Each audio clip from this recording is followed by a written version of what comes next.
ರಾಜೇಶ್ ಎಲ್ಲ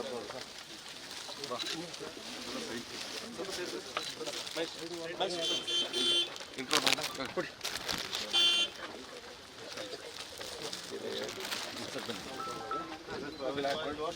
ವಾಶ್ರೂಮ್ ಹೋಗಿ ಇಲ್ಲ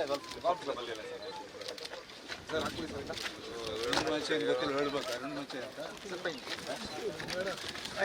ಅರುಣ್ಮಾಚಿ ಅಂತ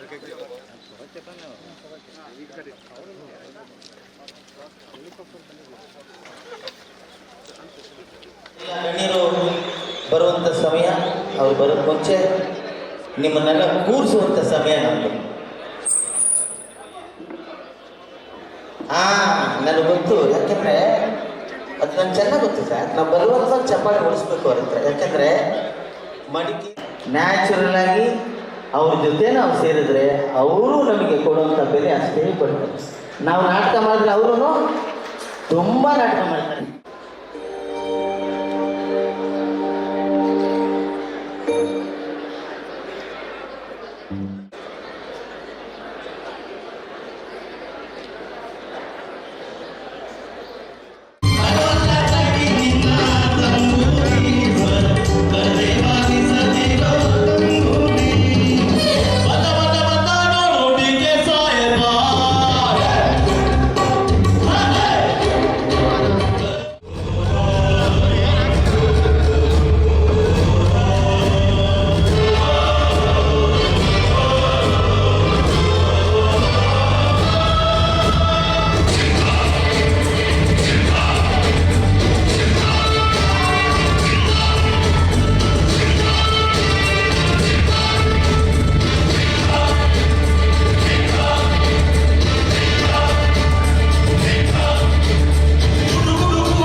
ಬಂಧುಗಳೇ, ಸನ್ಮಾನ್ಯ ಮುಖ್ಯಮಂತ್ರಿಗಳಿಗೆ ಮತ್ತೊಮ್ಮೆ ತಮ್ಮ ಇರುವಿಕೆ ಪ್ರದರ್ಶನ ಮಾಡಬೇಕು. ಜೋರಾದ ಚಪ್ಪಾಳೆಯೊಂದಿಗೆ ನಮ್ಮ ನೆಚ್ಚಿನ ಪೊನ್ನನವರು MLA ಅವರು ಬಂದಿದ್ದಾರೆ. ಜೋರಾದ ಚಪ್ಪಾಳೆಯೊಂದಿಗೆ ಅವ್ರನ್ನ ಸ್ವಾಗತಿಸಬೇಕು. ಜೊತೆಗೆ ಇದೇ ಕ್ಷೇತ್ರದ ನಮ್ಮೆಲ್ಲರ ನೆಚ್ಚಿನ ಮಂತ್ರಿಗೌಡ ಅವರು ಕೂಡ ಬಂದಿದ್ದಾರೆ. ಸಿಎಂ ಜೊತೆಗೆ DK ಶಿವಕುಮಾರ್ ಸರ್ ಬಂದಿದ್ದಾರೆ. DCM ಅವರು. ಜೋರಾದ ಚಪ್ಪಾಳೆ ಬರಲಿ.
ಕವಿ ಶಿಷ್ಯ ಪಂಜೆ ಮಂಗೇಶ್ವರ ಇದನ್ನ ಅಗಸ್ತ್ಯನ ತಪದ ಮಣೆ ಈ ಚುನಾವಣಾ ಪ್ರಚಾರ ಸಮಾವೇಶದಲ್ಲಿ ನಮ್ಮ ಪಕ್ಷದ ಎಲ್ಲ ಕಾರ್ಯಕರ್ತ ಬಂಧುಗಳು ಹೆಚ್ಚಿನ ಕಾರ್ಯಕ್ರಮವನ್ನು ನಡೆಸ್ಕೊಡ್ಬೇಕು ಅಂತ ಹೇಳಿ ಅವರಲ್ಲಿ ವಿನಂತಿ ಮಾಡ್ಕೊಟ್ಟಿದ್ದಾರೆ.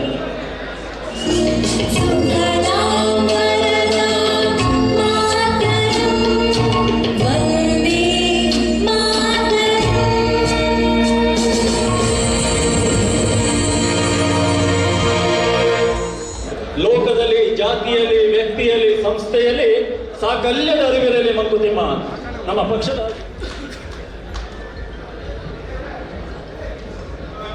ಕಾಂಗ್ರೆಸ್ನ ಅಧ್ಯಕ್ಷರು, ರಾಜ್ಯ ಕಾಂಗ್ರೆಸ್ ಅಧ್ಯಕ್ಷರು ಮತ್ತು ಮುಖ್ಯಮಂತ್ರಿಗಳು, ಪ್ರಚಾರ ಸಮಿತಿ ಅಧ್ಯಕ್ಷರು, ನಮ್ಮ ಉಸ್ತುವಾರಿಗಳಾದಂತಹ ಮಾನ್ಯ ಶ್ರೀ ವಿನಯ್ ಕುಮಾರ್ ಸೊರಕೆಮರ ಆಗಮಿಸಿದ್ದಾರೆ. ಅವರಿಗೆ ಕೂಡ ನಾನು ಕೊಡಗು ಜಿಲ್ಲೆಯ ಪರವಾಗಿ ನಾನು ಸುಸ್ವಾಗತವನ್ನು ಬಯಸುತ್ತಿದ್ದೇನೆ. ನಮ್ಮೆಲ್ಲ ಪ್ರೀತಿಯ ಶಾಸಕರು ಆದಂತಹ ಮಾನ್ಯ ಶ್ರೀ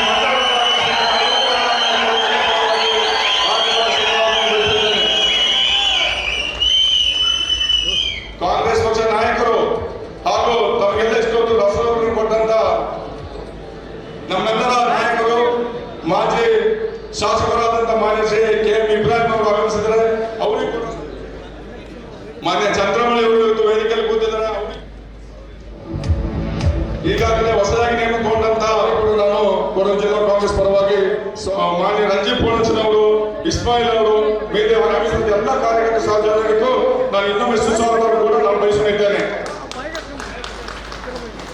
ಹಾಗೆ ಇವತ್ತು ವೇದಿಕೆಯಲ್ಲಿ ಇರ್ತಕ್ಕಂಥ ಇನ್ನೊಬ್ಬರು ನಮ್ಮ ಈ ಕ್ಷೇತ್ರದ ಆಕಾಂಕ್ಷಿಗಳು, ಹಾಗೆ ಮಾನ್ಯ ತಮಗೆಲ್ಲ ಚಿರಪರಿಚಿತರಾಗಿರುವಂತಹ ಮಾನ್ಯ ಡಾಕ್ಟರ್ ಸುಶುಕ್ತರ್ ಅವರು ಆಗಮಿಸಿದ್ದಾರೆ. ಅವರಿಗೂ ಕೂಡ ನಾನು ಕೊಡಗು ಜಿಲ್ಲಾ ಕಾಂಗ್ರೆಸ್ ಪರವಾಗಿ ಸ್ವಾಗತವನ್ನು ಬಯಸುತ್ತಿದ್ದೇನೆ. ಹಾಗೆ ನಮ್ಮ ಜಿಲ್ಲೆಯ ಶಿಕ್ಷಕರ ಕ್ಷೇತ್ರದ ಅಭ್ಯರ್ಥಿ ಮತ್ತು ನಮ್ಮ ಕೊಡಗು ಜಿಲ್ಲಾ ಕಾಂಗ್ರೆಸ್ನ ಮಾಜಿ ಅಧ್ಯಕ್ಷರಾದ ಶ್ರೀ ಮಂಜುನಾಥ್ ಅವರಿಗೆಲ್ಲ ಹಿರಿಯರಾದ ವಿನೋದ್ ಶೇಖರ್ ಕೂಡ ವೇದಿಕೆಯಲ್ಲಿ ಆಸೀನರಾಗಿದ್ದಾರೆ. ಅವರಿಗೂ ಕೂಡ ನಾನು ಕೊಡಗು ಜಿಲ್ಲಾ ಕಾಂಗ್ರೆಸ್ ಪರವಾಗಿ ಹೃತ್ಪೂರ್ವಕವಾದ ಸ್ವಾಗತ ಸಲ್ಲಿಸ್ತಾ ನನ್ನ ಸ್ವಾಗತ ಭಾಷಣವನ್ನು ವಿರಾಮ ಹೇಳಿದ್ದೇನೆ. ಜೈ ಹಿಂದ್, ಜೈ ಕಾಂಗ್ರೆಸ್.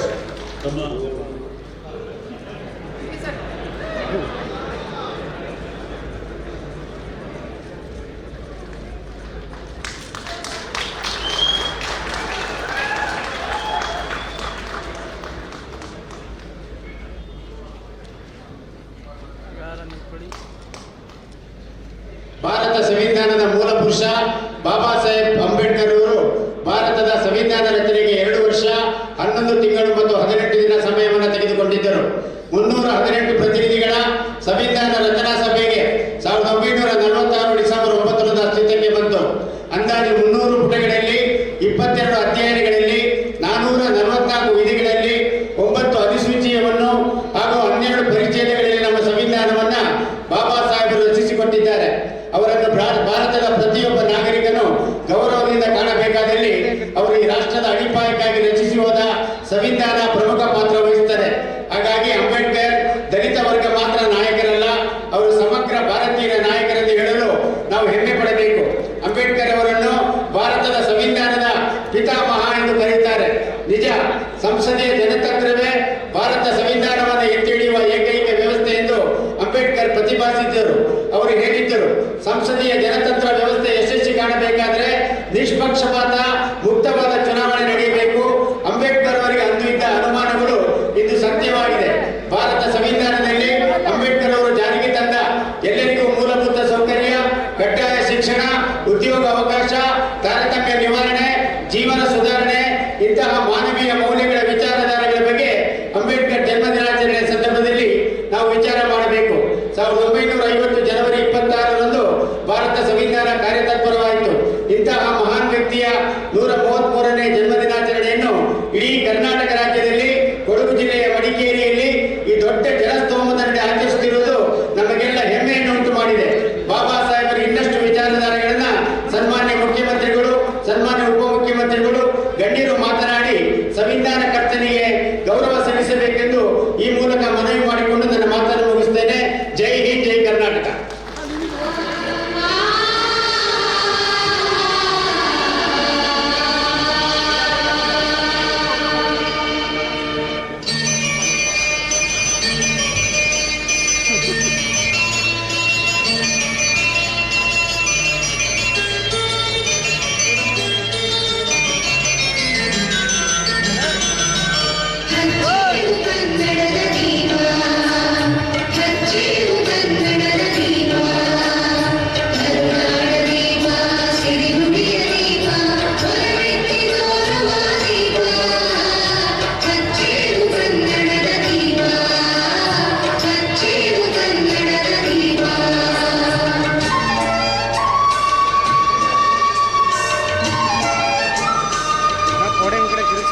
ಒಂದು ಯಶಸ್ವಿ ಕಾರ್ಯಕ್ರಮವನ್ನು ಉದ್ಘಾಟಿಸಿದಂತ ಎಲ್ಲ ನಾಯಕರಿಗೆ ಧನ್ಯವಾದವನ್ನು ಸಲ್ಲಿಸ್ತಾ ಈಗ ನಮ್ಮೆಲ್ಲರ ನೆಚ್ಚಿನ ನಾಯಕರು ಕರ್ನಾಟಕ ಪ್ರದೇಶ ಕಾಂಗ್ರೆಸ್ ಸಮಿತಿಯ ಅಧ್ಯಕ್ಷರು ಮಾನ್ಯ ಉಪಮುಖ್ಯಮಂತ್ರಿಗಳಾದಂಥ ಮಾನ್ಯ ಡಿ ಕೆ ಶಿವಕುಮಾರ್ ಅವರು ಬಾಬಾ ಸಾಹೇಬ್ ಅಂಬೇಡ್ಕರ್ ಅವರಿಗೆ ನನ್ನ ನಮನಗಳನ್ನು ಸಲ್ಲಿಸ್ತಾ ಇವತ್ತು ನಮ್ಮ ರಾಜ್ಯ ಸರ್ಕಾರದ ಮತ್ತು ನಮ್ಮ ತಾಯಿ ನಮ್ಮ ಪಕ್ಷವಾದಂತಹ ಕಾಂಗ್ರೆಸ್ ಪಕ್ಷದ 2 ಆಧಾರ ಸ್ತಂಭಗಳು, ಸಂವಿಧಾನದಲ್ಲಿ 3 ಆಧಾರ ಸ್ತಂಭಗಳಿದೆ.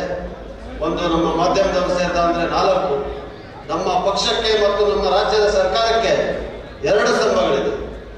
ಮಾನ್ಯ ಮುಖ್ಯಮಂತ್ರಿಗಳು, ನಿಮ್ಮೆಲ್ಲರ ನಾಯಕರು, ಬಡವರ ಬಂಧು ಆದಂತಹ ಶ್ರೀ ಸಿದ್ದರಾಮಯ್ಯ ಒಂದು 20 ಕಿಲೋಮೀಟರ್ ಬೆಟ್ಟದ ಮೇಲೆ ಹೋಗಿ ಅಲ್ಲಿ ಮಹಿಳೆಯರಿಗೆ ಗ್ಯಾರಂಟಿ ಸಿಕ್ಕುವಂಥದ್ದಾಗಿದೆ ಅಂತ ಹೇಳಿದ್ರೆ ಇದಕ್ಕಿಂತ ಹೆಮ್ಮೆಯ ವಿಚಾರ ಇನ್ನೊಂದು ಇರ್ಲಿಕ್ಕೆ ಸಾಧ್ಯನೇ ಇಲ್ಲ. ನಮ್ಮ ಸರ್ಕಾರದ ನಮ್ಮ ಪಕ್ಷದ ಉದ್ದೇಶವೇ ಕಟ್ಟ ಕಡೆಯ ಮನುಷ್ಯರಿಗೆ, ಮಹಿಳೆಯರಿಗೆ ನಮ್ಮ ಯೋಜನೆಗಳು ಹೋಗ್ಬೇಕು. ಅವರು ಕೂಡ ಸಮಾಜದ ಮುಖ್ಯವಾಹಿನಿಯಲ್ಲಿ ತಲೆ ಎತ್ತಿ ಎದೆ ತಟ್ಟಿ ನಡೆಯುವಂತೆ ಆಗ್ಬೇಕು. ಇದು ಬಡವರಿಗೋಸ್ಕರ ಆಗಿರುವಂತಹ ದೇಶ, ಇದು ಬಡವರ ಪಕ್ಷ. ಆ ರೀತಿಯ ನಾನು ಇಷ್ಟೇ ಹೇಳಲಿಕ್ಕೆ ಬಯಸ್ತೀನಿ ಬಂಧುಗಳೇ, ನಮ್ಮ ಪಕ್ಷದ ಸರ್ಕಾರದ ನೀತಿಗಳು ಎಲ್ಲರಿಗೂ ಹೋಗ್ಬಿಟ್ಟಿದೆ. ಎಲ್ಲೋ ಕೆಲವು 1-2% ತಪ್ಪೋಗಿರೋದ್ರಿದ್ರೂ ಕೂಡ ಈ ಅನುಷ್ಠಾನದ ಸಮಿತಿಗಳ ಮೂಲಕ ಅವ್ರಿಗೂ ಕೂಡ ಹೋಗ್ಬಿಡ್ತದೆ. ಅದರಿಂದ ಜನ ನಮ್ಮ ಪರ ಇದೆ. ನಾನು 58 ಪಂಚಾಯಿತಿ ಪುರಸಭೆಯನ್ನ ಸಂಪೂರ್ಣವಾಗಿ ಸಂಚಾರವನ್ನು ಮಾಡಿದ್ದೆ. 2ನೇ ಬಾರಿ ಮಾಡ್ತಾ ಇದ್ದೀವಿ ಚುನಾವಣೆ ಸಂದರ್ಭದಲ್ಲಿ. ಜನ ನೇರವಾಗಿ ನಮ್ಮನ್ನ ಮೆಚ್ಚುಗೆಯನ್ನು ವ್ಯಕ್ತಪಡಿಸ್ತಾ ಇದ್ದಾರೆ, ಪ್ರಶಂಸೆಯನ್ನು ವ್ಯಕ್ತಪಡಿಸ್ತಾರೆ. ಇದನ್ನ ಬಳಸುವಂತಹ ಸಂದರ್ಭ. ತಾವಿಲ್ಲಿ ಸೇರಿದವರು ಹೆಚ್ಚಿನಾಗಿ ಎಲ್ಲ ಕಾಂಗ್ರೆಸ್ ಪಕ್ಷದ ಕಾರ್ಯಕರ್ತರಿದ್ದಾರೆ. ನೀವು ಮನೆ ಮನೆಗೆ ನಾವು ಮಾಡಿರುವಂತಹ ಕಾರ್ಯಕ್ರಮಗಳನ್ನು ಮುಗಿಸ್ಬೇಕು. ಇವತ್ತು ಮೊನ್ನೆ ಮುಖ್ಯಮಂತ್ರಿಗಳು ಮಾತಾಡಿದ್ರೆ ಬಹಳ ಆಶ್ಚರ್ಯ ಆಯಿತು. ನಮ್ಮ ಪ್ರಣಾಳಿಕೆಯಲ್ಲಿ ಕೊಟ್ಟಂತ ಭರವಸೆ ಬರೀ ಗ್ಯಾರಂಟಿಗಳಲ್ಲ, ಈ 5 ಗ್ಯಾರಂಟಿಗಳನ್ನ ಯಾವ ರೀತಿ ಅನುಷ್ಠಾನಕ್ಕೆ ತಂದಿದ್ದೇವೆ ಅದರಂತೆಯೇ ಬಹುತೇಕ ಪ್ರಣಾಳಿಕೆ ಕೊಟ್ಟಂತ ಭರವಸೆಗಳನ್ನು ಕೂಡ ನಾವು ಈಗಾಗಲೇ ಅನುಷ್ಠಾನಕ್ಕೆ ತಂದಿದ್ದೀವಿ. ಕೇವಲ 10 ತಿಂಗಳು ಅಂತ ಹೇಳಿದ್ರೆ ಇದಕ್ಕಿಂತ ಇನ್ನೊಂದು ಹೆಮ್ಮೆಯ ವಿಚಾರ ಇರಲಿಕ್ಕೆ ಸಾಧ್ಯ ಇದೆ. ನಾನು ತಮ್ಮಲ್ಲಿ ಒಂದು ಪ್ರಶ್ನೆಯನ್ನು ಕೇಳಲಿಕ್ಕೆ ಬಯಸ್ತೇನೆ. ತಾವು ಕೂಡ ನಮ್ಮ ವಿರೋಧ ಪಕ್ಷದವ್ರನ್ನ ಕೇಳಬೇಕು. ಇವತ್ತು ನಾವು ಗ್ಯಾರಂಟಿಗಳನ್ನು ಅನುಷ್ಠಾನಕ್ಕೆ ತಂದಿರಲಿಲ್ಲ ಅಂತ ಹೇಳಿದ್ರೆ ನಾವು ಮುಖ ತೋರ್ಸಕ್ಕಾಗ್ತಾ ಇತ್ತ? ನಾವು ಪ್ರಚಾರ ಮಾಡ್ಲಿಕ್ಕೆ ಸಾಧ್ಯ ಆಯ್ತಾ? ನಾವು ಮತ ಕೇಳಲಿಕ್ಕೆ ಸಾಧ್ಯ ಆಯ್ತಾ? ನಾನು ನಿಮ್ಮಲ್ಲಿ ಕೇಳ್ತಾರಂತ ಪ್ರಶ್ನೆ ಸಾಧ್ಯನೇ ಇರಲಿಲ್ಲ. ಆದ್ರೆ ಇವತ್ತು ಅನುಷ್ಠಾನಕ್ಕೆ ತಂದಿದ್ದೇವೆ. ಮನೆ ಮನೆಗೆ ಹೋಗಿ ನಾವು ಮತಗಳನ್ನ ನಾವು ತಂದಂತ ಕಾರ್ಯಕ್ರಮದ ಮೂಲಕ ಕೇಳಬೇಕು. ನಾವು ಗ್ಯಾರಂಟಿ ಕಾರ್ಡ್ನಲ್ಲಿ ಹೋದಾಗ ಮಾನ್ಯ ಮುಖ್ಯಮಂತ್ರಿಗಳು, ಅಂದಿನ ವಿರೋಧ ಪಕ್ಷದ ನಾಯಕರು, ಮಾನ್ಯ ಉಪಮುಖ್ಯಮಂತ್ರಿಗಳು, ಕರ್ನಾಟಕ ಪ್ರದೇಶ ಕಾಂಗ್ರೆಸ್ ಸಮಿತಿ ಅಧ್ಯಕ್ಷರು, ಅವರ ಸಹಿ ಇದೆ. ನಿಮಗೆ ಗ್ಯಾರಂಟಿ ಕೊಡ್ತಾ ಇದ್ದೀವಿ, ಈ 5 ಕಾರ್ಯಕ್ರಮಗಳು ನಿಮ್ಮ ಮನೆ ಬಾಗಿಲಿಗೆ ಬಂದು ಮುಟ್ಟುವಂತೆ ಮಾಡ್ತೀವಿ ಅಂತ ಹೇಳುವ ಭರವಸೆಯ ಮೇಲೆ 136 ಸೀಟ್ಗಳನ್ನು ಇವತ್ತು ಗೆದ್ದಿದ್ದೀವಿ. ಇವತ್ತು ಅನುಷ್ಠಾನಕ್ಕೆ ತಂದ ಮೇಲೆ ಎಷ್ಟು ಗೆಲ್ಲಬೇಕು ಅಂತ ತಾವೇ ನಿರೀಕ್ಷೆ ಮಾಡಿ. ಅನುಷ್ಠಾನಕ್ಕೆ ತಂದ ಮೇಲೆ ನಾವು ಕೊಟ್ಟಂತ ಭರವಸೆಗಳನ್ನ ಇವತ್ತು ಪೂರೈಸಿದ್ದೇವೆ, ಕೊಟ್ಟ ಮಾತಿನಂತೆ ನಡೆದಿದ್ದೇವೆ. ನುಡಿದಂತ ಸರ್ಕಾರ ಇದು ನೀವು ಮತಗಳು ಕೊಡಿ ಅಂತ ಹೇಳಿದ್ರೆ 22 ಸೀಟ್ಗಳು ನಾವು 28ರಲ್ಲಿ ಗೆಲ್ಲಬೇಕು ಅಂತ ಹೇಳುವಂತ ಸಂಪೂರ್ಣ ನಂಬಿಕೆ ಇದೆ. ಅದರಲ್ಲಿ ಮೈಸೂರು, ಕೊಡಗು ಲೋಕಸಭಾ ಕ್ಷೇತ್ರ ಕೂಡ ಒಂದು ಹೇಳುವಂತ ವಿಶ್ವಾಸ ನಮ್ಮೆಲ್ಲರಿಗೂ ಇರಬೇಕು. ಇವತ್ತು ಅದಲ್ಲದೆ ಅಭಿವೃದ್ಧಿ ಕಾರ್ಯಕ್ರಮಗಳನ್ನ ಕ್ಷೇತ್ರದಲ್ಲೂ ಕೂಡ ತಂದಿದೆ. ಹಲವಾರು ಅಭಿವೃದ್ಧಿ ಕಾಮಗಾರಿಗಳನ್ನ ತಂದಿದೆ. ಇದೆಲ್ಲವನ್ನ ಶ್ವೇತಪತ್ರದ ಮೂಲಕ ಬಿಡುಗಡೆಯನ್ನು ಕೂಡ ಮಾಡಿದ್ವಿ. ನಾವು ಮಾಡಿದಂತ ಕೆಲಸವನ್ನ ನಾವು ಮಾಡಿದ್ವಿ ಅಂತ ಹೇಳುವಂತ ಚಾಳಿಯು, ಸುಳ್ಳಿನ ಸರ್ದಾರರು ಎಲ್ಲವನ್ನ ಬರೀ ಸುಳ್ಳನ್ನೇ ಹೇಳ್ಕೊಂಡು ಬಂದಿದ್ದಾರೆ. ಇವತ್ತು ಮತ್ತೊಂದು ಪ್ರಣಾಳಿಕೆಯನ್ನು ಬಿಟ್ಟಿದ್ದಾರೆ ಅಂತ ಅದ್ರ ಬಗ್ಗೆ ಎಲ್ಲ ಹಿರಿಯರು ಮಾತಾಡ್ತಾರೆ. ನಾನು ಹೆಚ್ಚಿಗೆ ಮಾತಾಡಕ್ ಹೋಗೋದಿಲ್ಲ. ಆದ್ರೆ ಭರವಸೆಗಳನ್ನು ಕೊಟ್ಟದ್ದು ನಾನು ಈಡೇರಿಸ್ತವ್ರು. ನಾವು ಈಡೇರಿಸ್ತಾ ಇದ್ರೆ ನಾವು ಯಾರು ಮನೆಗೆ ಕೂಡ ಹೋಗಕ್ಕಾಗಲ್ಲ. ನಾನು ಮೊನ್ನೆ ಕೂಡ ಒಂದು ಮಾತಲ್ಲಿ ಹೇಳಿದ್ದೀನಿ, ಈ 5 ಗ್ಯಾರಂಟಿಗಳನ್ನ ನಾವು ಈಡೇರಿಸಲಿಲ್ಲ ಅಂದ್ರೆ ನಾನು ಚುನಾವಣೆ ಪ್ರಚಾರಕ್ಕೆ ಹೋಗಕ್ಕಾಗ್ತಾ ಇರಲಿಲ್ಲ. ನಾವು ಯಾರು ಶಾಸಕರು ಮುಖನೇ ತೋರ್ಸಕ್ಕಾಗ್ತಾ ಇರಲಿಲ್ಲ. ಅದು ನಮ್ಮ ಬದ್ಧತೆ. ಆದ್ರೆ ಅವರು ಬರೀ ಸುಳ್ಳೇನೆ ಹೇಳ್ತಾರೆ. 15 ಲಕ್ಷ ನಿಮ್ಮ ಖಾತೆಗೆ ಕೊಡ್ತೀವಿ ಅಂತ ಹೇಳಿ ಕೊಟ್ಟಿಲ್ಲ. ನೇರವಾಗಿ ಹೇಳ್ತಾರೆ ನಾವು ಕೊಡ್ತಾನೆ ಇರಲಿಲ್ಲ, ಸುಳ್ಳು ಹೇಳಿದ್ದೇವೆ ಅಂತ. ಅಂದ್ರೂ ಚುನಾವಣೆ ಪ್ರಚಾರಕ್ಕೆ ಬರ್ತಾರೆ. ಇದನ್ನ ನಾವು ಎದುರಿಸ್ಬೇಕು. ಇದನ್ನ ನಾವು ಜನರ ಮುಂದೆ ಬಿಚ್ಚಿಡುವಂತ ಕೆಲಸವನ್ನು ಮಾಡಬೇಕು. ಎಲ್ಲರೂ ಕೂಡ ಜನ ಇವರ ಸುಳ್ಳಿನ ದಾರಿ ತಪ್ಪಿಲ್ಲ. ಮತ್ತೆ ಈ ಸಾಮಾಜಿಕ ಜಾಲತಾಣ ಒಂದಿದೆ. ಇದರಲ್ಲಿ ನಮ್ಮವರ ಹತ್ರ ಸ್ಮಾರ್ಟ್ಫೋನ್ಗಳು ಕಡಿಮೆ, ಅವ್ರಿಗೆ ಹೆಚ್ಚಿನ ಸಂಖ್ಯೆಯಲ್ಲಿ ಸ್ಮಾರ್ಟ್ಫೋನ್. ನಮ್ಮವ್ರಿಗೆ ಸಮಯನೂ ಕಡಿಮೆ, ಯಾಕಂದ್ರೆ ನಾವು ಶ್ರಮಜೀವಿಗಳು, ನಾವು ದುಡಿದವರು, ಶ್ರಮಿಕರು. ನಾವು ವ್ಯವಸಾಯ ಮಾಡ್ತೀವಿ ಅಥವಾ ಕಾರ್ಮಿಕರ ಕೆಲಸ ಮಾಡ್ತೀವಿ, ಏನೋ ಒಂದು ಉದ್ಯೋಗ ಇದ್ದಾರೆ. ರಾಜಕೀಯ ಕೂಡ ಜೊತೆಯಲ್ಲಿ ಮಾಡ್ತಾರೆ. ಆದ್ರೆ ಅವ್ರಿಗೆ ಸಮಯನೇ ಇವತ್ತು ಬೆಳಗ್ಗೆಂತ ಇಲ್ಲದೆ ಅದನ್ನ ಸೃಷ್ಟಿ ಮಾಡ್ತಾರೆ.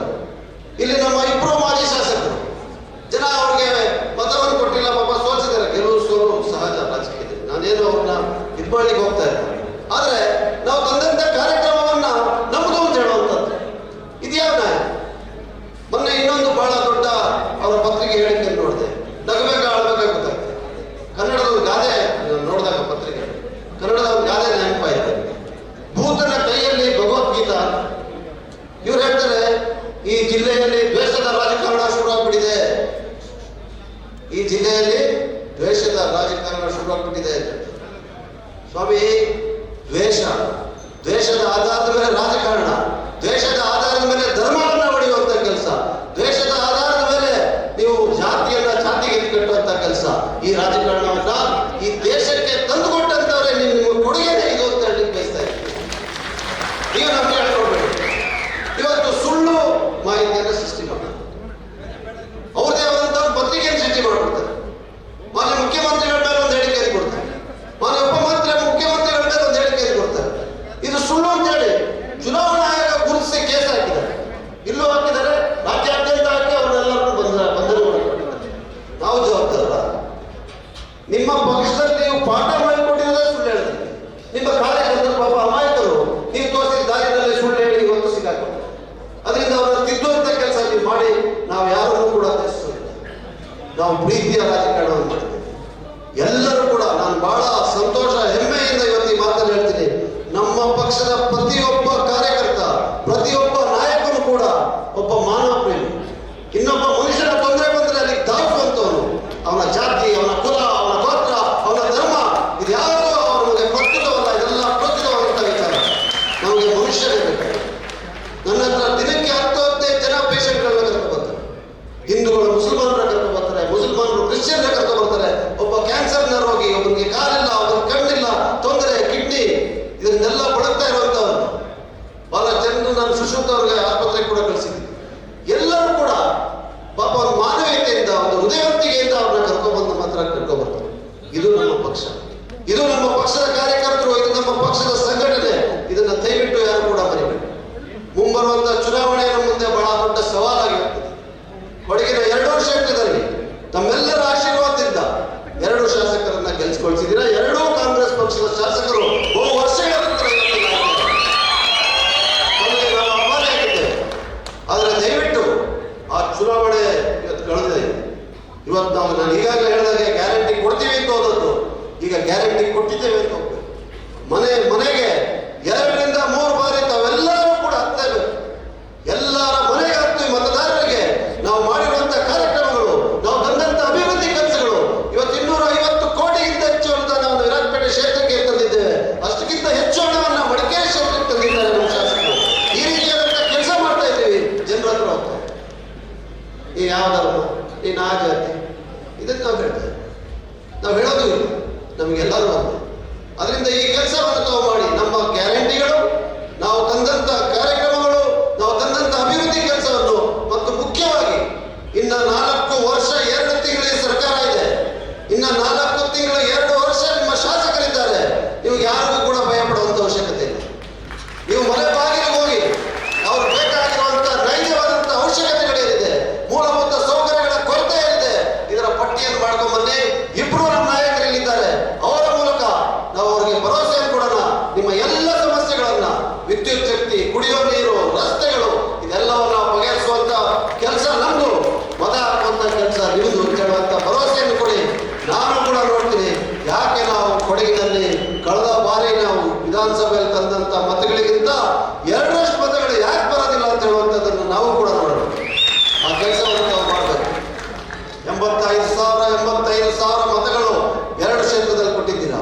ಈ ಬಾರಿ 1 ಲಕ್ಷಕ್ಕಿಂತ ಹೆಚ್ಚು ಮತಗಳನ್ನ 2 ಕ್ಷೇತ್ರದಲ್ಲಿ ಕೊಡಿಸುವಂತ ಕೆಲಸವನ್ನ ನಮ್ಮ ಪಕ್ಷದ ಅಭ್ಯರ್ಥಿಗೆ ತಾವು ಮಾಡಿ ಅವರನ್ನ ಗೆಲ್ಲಿಸ್ಕೊಡ್ಬೇಕು ಅಂತ ಹೇಳಿ ತಮ್ಮಲ್ಲಿ ಕಳಕಳಿಯಾಗಿ ಪ್ರಾರ್ಥಿಸ್ತಾ ಇದ್ದೇನೆ.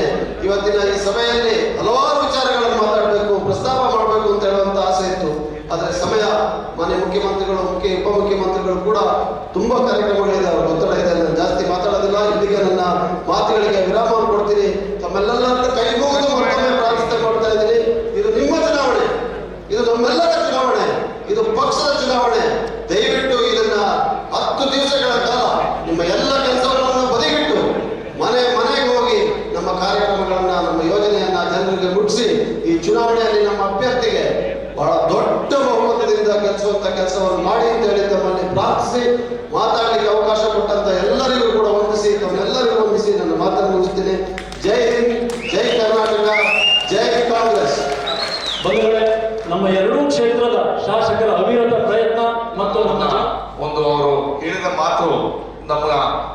ಈ ಗ್ಯಾರಂಟಿ ಮುಖಾಂತರ ನಾನು ಒಂದು ಹೇಳಕ್ಕೆ ಇಷ್ಟಪಡ್ತೀನಿ.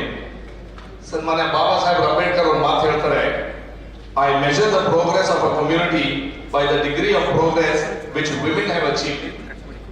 ಇಂಗ್ಲಿಷ್ ಇಂದ ನಾನು ಸ್ವಲ್ಪ ಕನ್ನಡದಲ್ಲಿ ಟ್ರಾನ್ಸ್ಲೇಟ್ ಮಾಡ್ತೀನಿ ಅಂತಂದ್ರೆ, ಒಂದು ಸಮಾಜದ ಬೆಳವಣಿಗೆಗೆ ಹೆಂಗೆ ಚೆಕ್ ಮಾಡೋದು ಅಂತಂದ್ರೆ ನಮ್ಮ ಹೆಣ್ಣು ಮಕ್ಕಳು ಯಾವ ಮಟ್ಟಕ್ಕೆ ಬೆಳೀತಾರೆ ಅಂತ ಒಂದು ಮಾತು ಹೇಳ್ತಾರೆ.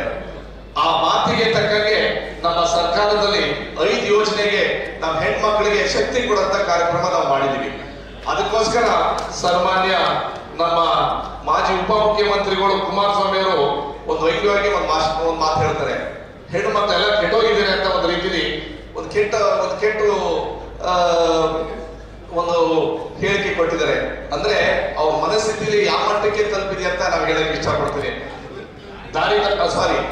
ಹೆಣ್ಣು ಮಕ್ಕಳು ದಾರಿ ತಪ್ಪಿದ್ದಾರೆ ಅಂತ ಹೇಳಿದ್ದಾರೆ.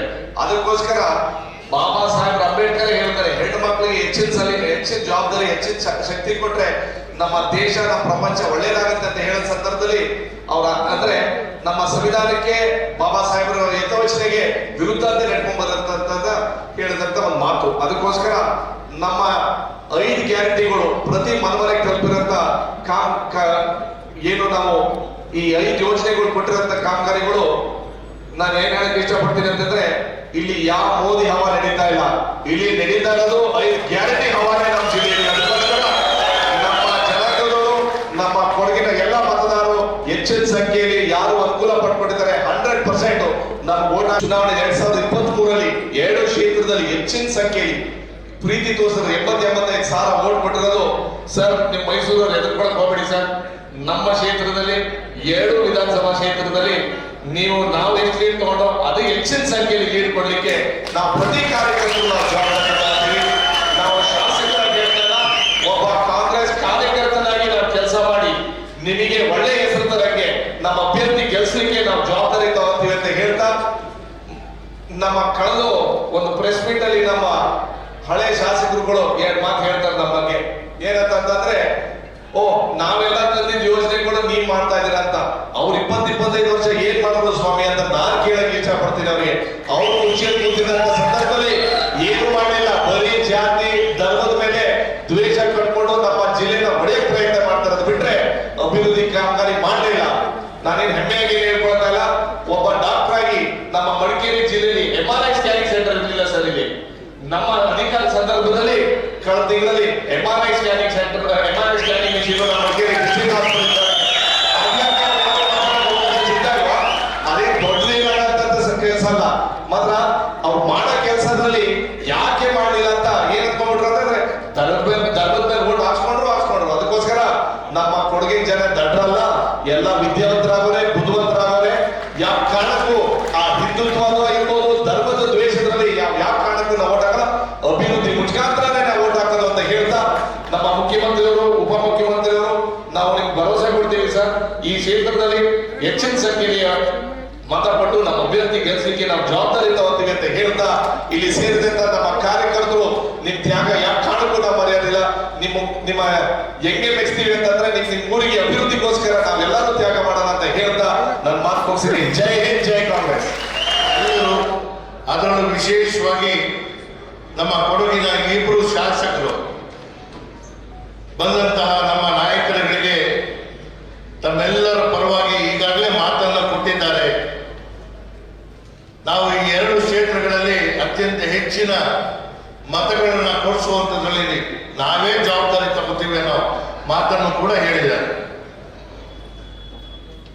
ನಾವು ಈ ಹಿಂದೆ ನೋಡಿದಂಥದ್ದು, ನಾವು ಬಯಸಿದಂತ ಯಾವುದೇ ಅಭಿವೃದ್ಧಿ ನಮಗೆ ಸಿಕ್ಕಿಲ್ಲ. ಕೊಡಗು ಜಿಲ್ಲೆ 3 ತಾಲೂಕುಗಳು ಹೊಂದಿರುವಂತಹ ಜಿಲ್ಲೆ ಆಗಿದ್ರು ಕೂಡ ಒಂದು ಕಡೆ ಮಂಗಳೂರಿಗೆ ಸೇರ್ಪುತ್ತದೆ, ಒಂದು ಕಡೆ ಮೈಸೂರಿಗೆ ಸೇರ್ಪುತ್ತದೆ. ಇಲ್ಲಿಗೆ ನಾವು ಕೊಡಬೇಕಾಗಿರುವಂತಹ ಪ್ರತ್ಯೇಕವಾದಂತಹ ಅಭಿವೃದ್ಧಿಯ ಒಂದು ನಕ್ಷೆ, ಅದನ್ನ ಬಹುಶಃ ಪೊನ್ನಣ್ಣ ಅವರು ಒಂದು ರಾಜಕೀಯ ಹಿನ್ನೆಲೆ ಇರುವಂತಹ ಕುಟುಂಬದಿಂದ ಬಂದಿರೋದ್ರಿಂದ, ಅದೇ ರೀತಿಯ ಮಂತ್ರಗೌಡರು ಕೂಡ ನಿರಂತರವಾಗಿ ಈ ಭಾಗಕ್ಕೆ ಆಗಬೇಕಾಗಿರುವಂತಹ ಅಭಿವೃದ್ಧಿಗಳ ವಿಚಾರದಲ್ಲಿ ಅವರು ಸದಾ ನಿರಂತರವಾಗಿ ಚರ್ಚೆ ಮಾಡಿ ಒಂದು ರೂಪ ಕೊಡುವಂತ ಪ್ರಯತ್ನ ಮಾಡ್ತಾ ಇದ್ದಾರೆ. ನನಗೆ ಪಕ್ಷ ಈಗ ಹೊಸ ಹೊಸದಾಗಿ ಕೊಟ್ಟಂತಹ ಜವಾಬ್ದಾರಿಯಲ್ಲಿ ನಿಮ್ಮೆಲ್ಲರ ಜೊತೆಗೆ ನಾನು ಒಬ್ಬ ಕಾರ್ಯಕರ್ತನಾಗಿ ನಾನು ಕೆಲಸ ಮಾಡಬೇಕಾಗಿದೆ. ನಾವು ಫಲಿತಾಂಶ ತಂದುಕೊಡ್ಬೇಕಾಗಿದೆ. ಎಲ್ಲಕ್ಕಿಂತ ಮಿಗಿಲಾಗಿ ನಮ್ಮ ರಾಷ್ಟ್ರಕ್ಕೆ ಒಂದು ಸ್ಪಷ್ಟವಾದಂತಹ ಅಧಿಕಾರಕ್ಕೆ ಬರುವಂತಹ ಸರ್ಕಾರಗಳು ಈ ರಾಷ್ಟ್ರಕ್ಕೆ ಕೊಡಬೇಕಾಗಿರುವಂತಹ ಒಂದು ಚಿಂತನೆ, ಅದು ಆರ್ಥಿಕ ಪರಿಸ್ಥಿತಿ ಆಗಿರ್ಬೋದು, ಹೊರ ರಾಷ್ಟ್ರಗಳ ಜೊತೆ ಇರುವಂತಹ ಸಂಬಂಧಗಳಿರ್ಬೋದು, ಹಣಕಾಸಿನ ದೌರ್ಬಲ್ಯ ಇರ್ಬೋದು, ಅಥವಾ ಫೆಡರಲ್ ಸಿಸ್ಟಮ್ನಲ್ಲಿ ಎಲ್ಲ ರಾಜ್ಯಗಳಿಗೆ ಮಾನ್ಯತೆಗಳನ್ನ ಸಿಗಬೇಕಾಗಿರುವಂತದ್ರಲ್ಲೂ ಕೂಡ ಪ್ರಸ್ತುತ ಬಿಜೆಪಿ ಸರ್ಕಾರ ವಿಫಲವಾಗಿದೆ ಅಂತ ಹೇಳಿದ್ರೆ ತಪ್ಪಾಗಲಾರದು. ಇವತ್ತು ನಮ್ಮ ಜನಸಾಮಾನ್ಯರು ಅವ್ರಿಗೆ ಆಗ್ಬೇಕಾಗಿರುವಂತ ಯಾವುದಾದ್ರೂ ಒಂದು ಕೆಲಸ ಇದ್ದಾಗ ಕೇಳುವಂಥದ್ದು ಅಥವಾ ಪ್ರತಿಭಟನೆ ಮಾಡುವಂತ ಪರಿಸ್ಥಿತಿ ಏನಿದೆ, ಇವತ್ತು ಎಲ್ಲ ರಾಜ್ಯಗಳು ಕೇಂದ್ರದ ಮುಂದೆ ಬೇಡುವಂತಹ ಒಂದು ಪರಿಸ್ಥಿತಿ ತಂದಿರುವಂಥದ್ದು ಪ್ರಸ್ತುತ ನಮ್ಮ ಬಿಜೆಪಿ ಸರ್ಕಾರ. ನಾವು ನಮ್ಮ ಮೈಸೂರು ಮತ್ತು ಕೊಡಗಿನ ವಿಚಾರ ಮಾತಾಡಿದಂತಹ ಸಂದರ್ಭದಲ್ಲಿ ಯಾವುದು ಕಾರಣ ಇರುವಂತಹ ಅತಿವೃಷ್ಟಿಯಾಗಿರ್ಬೋದು, ಪ್ರವಾಹ ಇರ್ಬೋದು, ಆ ಸಂದರ್ಭದಲ್ಲಿ ನಮಗೆ ಈ ಭಾಗಕ್ಕೆ ಸಿಗಬೇಕಾಗಿದ್ದಂತಹ ಮಾನ್ಯತೆ ಅದು ಕೇಂದ್ರದಿಂದ ಒಂದು ಬಿಡುಕಾಸು ಕೂಡ ನಮಗೆ ಇಲ್ಲಿ ಸಿಕ್ಕಕ್ಕೆ ಸಾಧ್ಯ ಆಗಿಲ್ಲ. ನಿಜ, ಇದು ಪ್ರಕೃತಿಯ ಒಂದು ಸ್ವರ್ಗದ ವಾತಾವರಣ ಇರುವಂತಹ ನಮ್ಮ ಕೊಡಗು, ಇದಕ್ಕೆ ಪ್ರವಾಸೋದ್ಯಮಕ್ಕೆ ಹೆಚ್ಚಿನ ಆದ್ಯತೆಯನ್ನು ಕೊಡುವಂತಹ ಚಿಂತನೆಯನ್ನು ನಾವು ಮಾಡಬೇಕಾಗಿದೆ. ನಮ್ಮ ಧ್ವನಿಯಾಗಿ ಸಂಸದಲ್ಲಿ ಮಾತಾಡುವಂಥದಕ್ಕೆ ನಮ್ಮ ಪಕ್ಷದ ಅಭ್ಯರ್ಥಿ ಬಿ ಪದವೀಧರರಾಗಿದ್ದಾರೆ. ಎಲ್ಲ ಸಮಸ್ಯೆಗಳ ಮೇಲೆ ಆಲಿಸಿ ಮಾಧ್ಯಮದ ಮೂಲಕ ಟೀಕೆ ಟಿಪ್ಪಣಿ ಮಾಡುವಂತಹ ಕೆಲಸ ಮಾಡ್ತಾ ಬಂದಿರುವಂಥದ್ದು, ಆ ಮೂಲಕ ನಮಗೆ ಅವರ ಪರಿಚಯನೂ ಹೆಚ್ಚಾಗಿದೆ. ಆ ಕಾರಣಕ್ಕಾಗಿ ಸಮಸ್ಯೆ ಬಲ್ಲವರಿಗೆ ಪರಿಹಾರ ತಂದುಕೊಡುವಂತಹ ಧೈರ್ಯವೂ ಕೂಡ ಇರುತ್ತೆ. ನಿಮ್ಮಲ್ಲಿ ನಾನು ಮನವಿ ಮಾಡಿಕೊಳ್ಳುವಂಥದ್ದು, ಬಣ್ಣಣ್ಣ ಮತ್ತು ಮಂತ್ರಗೌಡರಿಗೆ ನೀವು ಆಶೀರ್ವಾದ ಮಾಡಿದ್ದೀರಾ. ಈ ಭಾಗದ ನಮ್ಮ ಈ ಲೋಕಸಭೆಯ ಫಲಿತಾಂಶ ಕೊಡಗು ಜಿಲ್ಲೆಗೆ ನಮ್ಮ ಈ ಇಬ್ಬರು ಯುವಕ ಶಾಸಕರಿಗೆ ಗೌರವ ತಂದುಕೊಡುವಂತ ಕೆಲಸ ಆಗುತ್ತೆ. ಅದರ ಮೂಲಕ ರಾಜ್ಯ ಸರ್ಕಾರದ ಚುಕ್ಕಾಣಿ ಹಿಡಿದಿರುವಂತಹ ಸನ್ಮಾನ್ಯ ಮುಖ್ಯಮಂತ್ರಿಗಳು ಮತ್ತು ಉಪಮುಖ್ಯಮಂತ್ರಿಗಳು, ಸಚಿವ ಸಂಪುಟ ಕೊಡಗಿಗೆ ಹೆಚ್ಚಿನ ಆದ್ಯತೆ ಕೊಡುವಂತ ಕೆಲಸ ಮಾಡುವಂಥದಕ್ಕೆ ನಮ್ಮ ಪಕ್ಷದ ಅಭ್ಯರ್ಥಿಯ ಪರ ಅಭಯ ಹಸ್ತಕ್ಕೆ ಮತ ನೀಡಿ ನೀವು ಆಶೀರ್ವಾದ ಮಾಡಬೇಕಾಗಿ ನಿಮ್ಮಲ್ಲಿ ವಿನಂತಿ ಮಾಡ್ತಾ ನನ್ನ ಮಾತುಗಳಿಗೆ ವಿರಾಮ ಮಾಡ್ತೇನೆ. ನಮಸ್ಕಾರ. ಸಮತೆಯ ಸಮರಸವನ್ನು ಸಮವೆವು ನಾವು ನವವಿಧಾತರು ಎಂಬ ಅಡಿಗರ ಮಾತನ್ನ ಪದೇ ಪದೇ ನನ್ನ ನಾಯಕರು ಉಲ್ಲೇಖಿಸ್ತಾ ಒಂದು ಭವ್ಯ ಸಮಾಜವನ್ನು, ಸುಂದರ ಸಮಾಜವನ್ನು ಕಟ್ಟಬೇಕು ಅಂತ ಹೇಳಿ ಹೊರಟಿರುವಂತಹ ನಮ್ಮ ಕರ್ನಾಟಕ ಮಲ್ಲಿಕಾರ್ಜುನ್ ಖರ್ಗೆ ಕಿ, ಸೋನಿಯಾ ಗಾಂಧಿ ಕಿ, ರಾಹುಲ್ ಗಾಂಧಿ ಕಿ. ಬಂಧುಗಳೇ, ವೇದಿಕೆ ಇರುವಂತ ನಮ್ಮ ಪ್ರಧಾನ ಕಾರ್ಯದರ್ಶಿಗಳಂತ ಚಂದ್ರಕಲಾ ಅವರೇ, ವೀಣಾ ಅಚ್ಚಯ್ಯನವರೇ, ಅರುಣ್ ಮಾಚಯ್ಯನವರೇ, ಸುಮಾ ವಸಂತ್ ಅವರೇ, ಬಹಳ ಜನ ವೇದಿಕೆ ಮೇಲೆ ವಿರೋಧ ಇರ್ಬೋದು, ನಮ್ಮ ಪಕ್ಷದ ಕಾರ್ಯಾಧ್ಯಕ್ಷರಾದ ತನ್ವೀರ್ ಸೇಠ್ ಅವರೇ, ಬಹಳ ಜನ ವೇದಿಕೆ ಮೇಲೆಲ್ಲ ನಮ್ಮ ಪದಾಧಿಕಾರಿಗಳಿದ್ದಾರೆ, ಮುಖಂಡಗಳಿದ್ದಾರೆ, ಸೆಲ್ ಅಧ್ಯಕ್ಷರಿದ್ದಾರೆ. ಅವ್ರಿಗಿಂತ ಮುಖ್ಯವಾಗಿ ಈ ಸಭೆಗೆ ಒಂದು ದೊಡ್ಡ ಶೋಭೆಯನ್ನು ತಂದುಕೊಟ್ಟು ಇಡೀ ಕೊಡಗು ಜಿಲ್ಲೆಗೆ, ಮೈಸೂರು ಲೋಕಸಭಾ ಕ್ಷೇತ್ರಕ್ಕೆ ಒಂದು ದೊಡ್ಡ ಸಂದೇಶವನ್ನು ಕಳಿಸ್ಕೊಟ್ಟಂತೆ ಎಲ್ಲ ನನ್ನ ಬಂಧು ಭಗಿನಿಯರೇ, ನಿಮ್ಮೆಲ್ಲರೂ ಕೂಡ ನಮಸ್ಕಾರಗಳು. ಇವತ್ತು ನಾವೆಲ್ಲ ಬಾಬಾ ಸಾಹೇಬ್ ಅಂಬೇಡ್ಕರ್ ಅವರ ಜನ್ಮದಿನವನ್ನು ನಾವು ಆಚರಣೆ ಮಾಡ್ತಾ ಇದ್ದೇವೆ. ಎಂತ ಪವಿತ್ರವಾದ ದಿನ ನಾವೆಲ್ಲ ಇಲ್ಲಿ ಸೇರಿದ್ದೇವೆ. ಮುಖ್ಯಮಂತ್ರಿಗಳು ಬೆಂಗಳೂರಿನಲ್ಲಿ ಸರ್ಕಾರದ ಜವಾಬ್ದಾರಿ, ಈ ನಾಡಿನ ಮುಖ್ಯಮಂತ್ರಿ ನಾಡಿನ ಜನತೆಗೆ ನಾವಿಬ್ರು ಪಿರಿಯಾಪಟ್ಟದಲ್ಲಿದ್ದು, ಆದರೂ ನಾನು ಹೋಗಿ ಅಲ್ಲಿ ಗೌರವನ ಸಲ್ಲಿಸ್ಬಿಟ್ಟು ಬರಲೇಬೇಕು ಅಂತ ಹೇಳಿ ಸಮಾವೇಶಕ್ಕೆ ಹೋಗ್ತಾ ಇದೆ. ಮಧ್ಯದಲ್ಲೇ ದೊಡ್ಡಬಳ್ಳಾಪುರಕ್ಕಿಂತ ಮುಂಚಿತವಾಗಿ ಸ್ವಲ್ಪ ದೂರ ಹೋದಾಗ ಟ್ರೈನು ನಿಂತೋಯ್ತು. ನಮಗೆ ಏನು ಅನ್ನೋದು ಗೊತ್ತಿಲ್ಲ. ನನಗೆ ಎಲ್ಲ ಗಲಾಟೆ ಇದಕ್ಕಿದ್ದಕ್ಕೆ ಶುರು ಆಗುತ್ತೆ.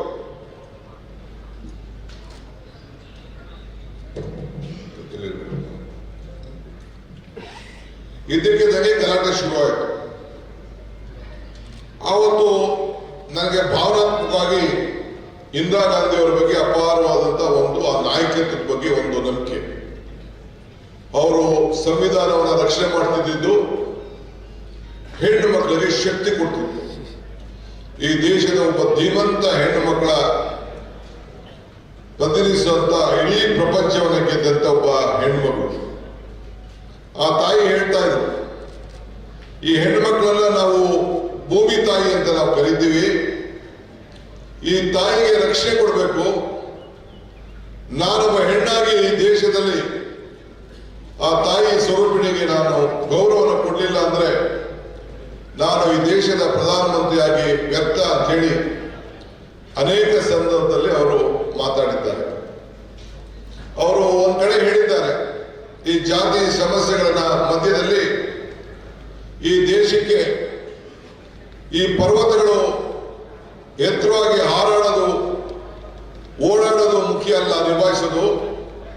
ಈ ಜಾತಿ ಸಮಸ್ಯೆಗಳನ್ನು ನಾವು ಎದುರಿಸೋದು ಬಹಳ ಮುಖ್ಯ ಅಂತ ಹೇಳಿ ಬಾಬಾ ಸಾಹೇಬ್ ಅಂಬೇಡ್ಕರ್ ಅವರು ಅವತ್ತು ತೆಗೆದುಕೊಂಡಂತ ತೀರ್ಮಾನಗಳ ಬಗ್ಗೆ ಅವರು ಪ್ರಶಂಸೆಯನ್ನ ವ್ಯಕ್ತಪಡಿಸ್ತಾರೆ.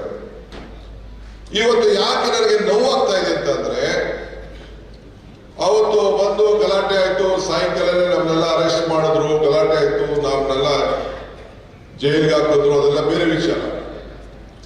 ಇವತ್ತು ನಾವೆಲ್ಲ ಈ ಭಾರತ ಮಾತೆ ನಮ್ಮ ಹೆಣ್ಣು ಮಕ್ಕಳು. ಇವತ್ತು ನಮ್ಮ ನಾಡಿನ ತಾಯಿ ಚಾಮುಂಡೇಶ್ವರಿ.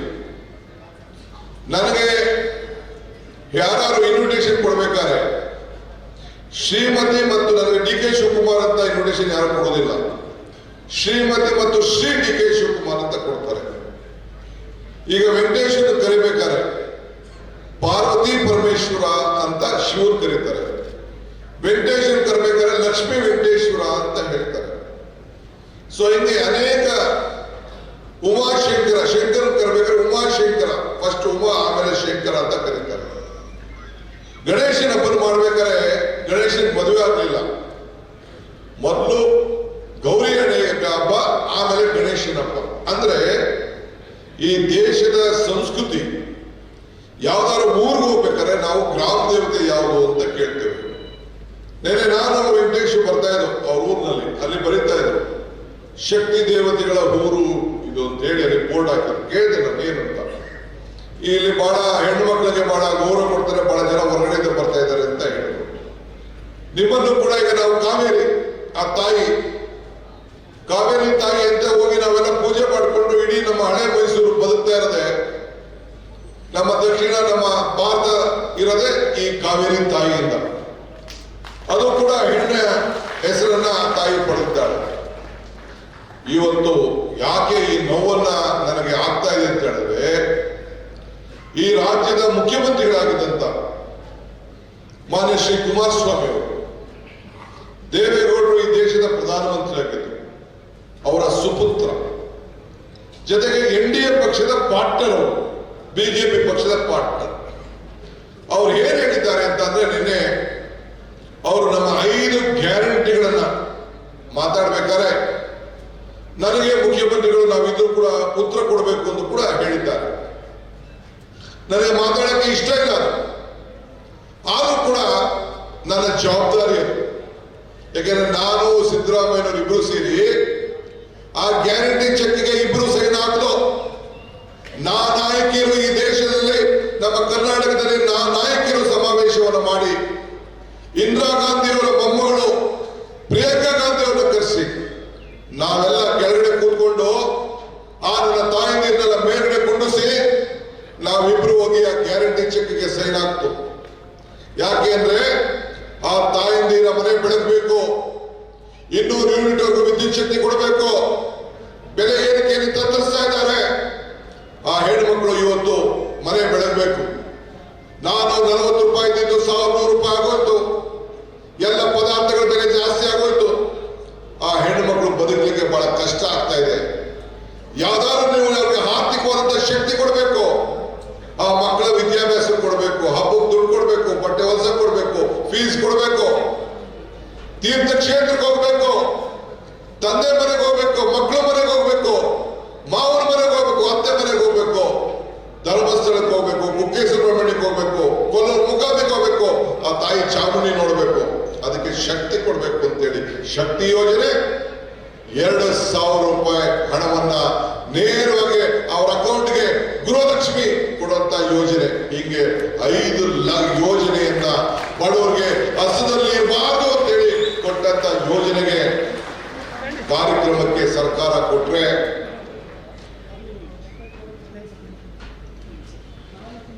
ಕೊಟ್ರೆ ಮಾನ್ಯ ಶ್ರೀ ಕುಮಾರಸ್ವಾಮಿ ಅವರು ಹೇಳ್ತಾರೆ, ಈ 5 ಗ್ಯಾರಂಟಿ ಯೋಜನೆಯಿಂದ ನಮ್ಮ ಹಳ್ಳಿ ಮಕ್ಕಳು, ಹಳ್ಳಿ ಹೆಣ್ಮಕ್ಳು ದಾರಿ ತಪ್ತಾ ಇದ್ದಾರೆ ಅನ್ನೋ ಮಾತನ್ನ ಇವತ್ತು ಕುಮಾರಸ್ವಾಮಿ ಅವರು ಹೇಳ್ತಾ ಇದ್ದಾರೆ.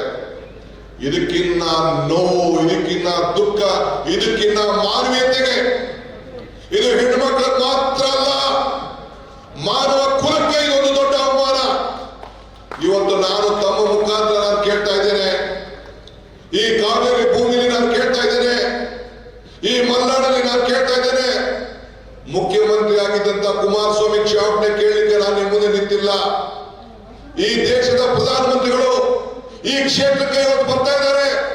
ಇಂಥವ್ರನ್ನ ಇಂಡಿಯಲ್ಲಿ ನೀವು ಇಟ್ಕೊಳ್ಳಲಿಕ್ಕೆ ಆ ನಾಯಕ ಇದ್ದೀರಾ ಇಲ್ಲ ಅನ್ನೋ ಒಂದು ಪ್ರಶ್ನೆಯನ್ನ ಈ ಸಂದರ್ಭದಲ್ಲಿ ಕೇಳಲಿಕ್ಕೆ ನಾನು ಬಯಸ್ತಾ ಇದ್ದೇನೆ. ನಿಮ್ಮ ವೈಯಕ್ತಿಕವಾದ ವಿಚಾರಗಳು ಏನೇ ಇಟ್ಕೊಳ್ಳಿ, ನಾನು ಚರ್ಚೆ ಮಾಡಲಿಕ್ಕೆ ನಾನು ತಯಾರಿಲ್ಲ.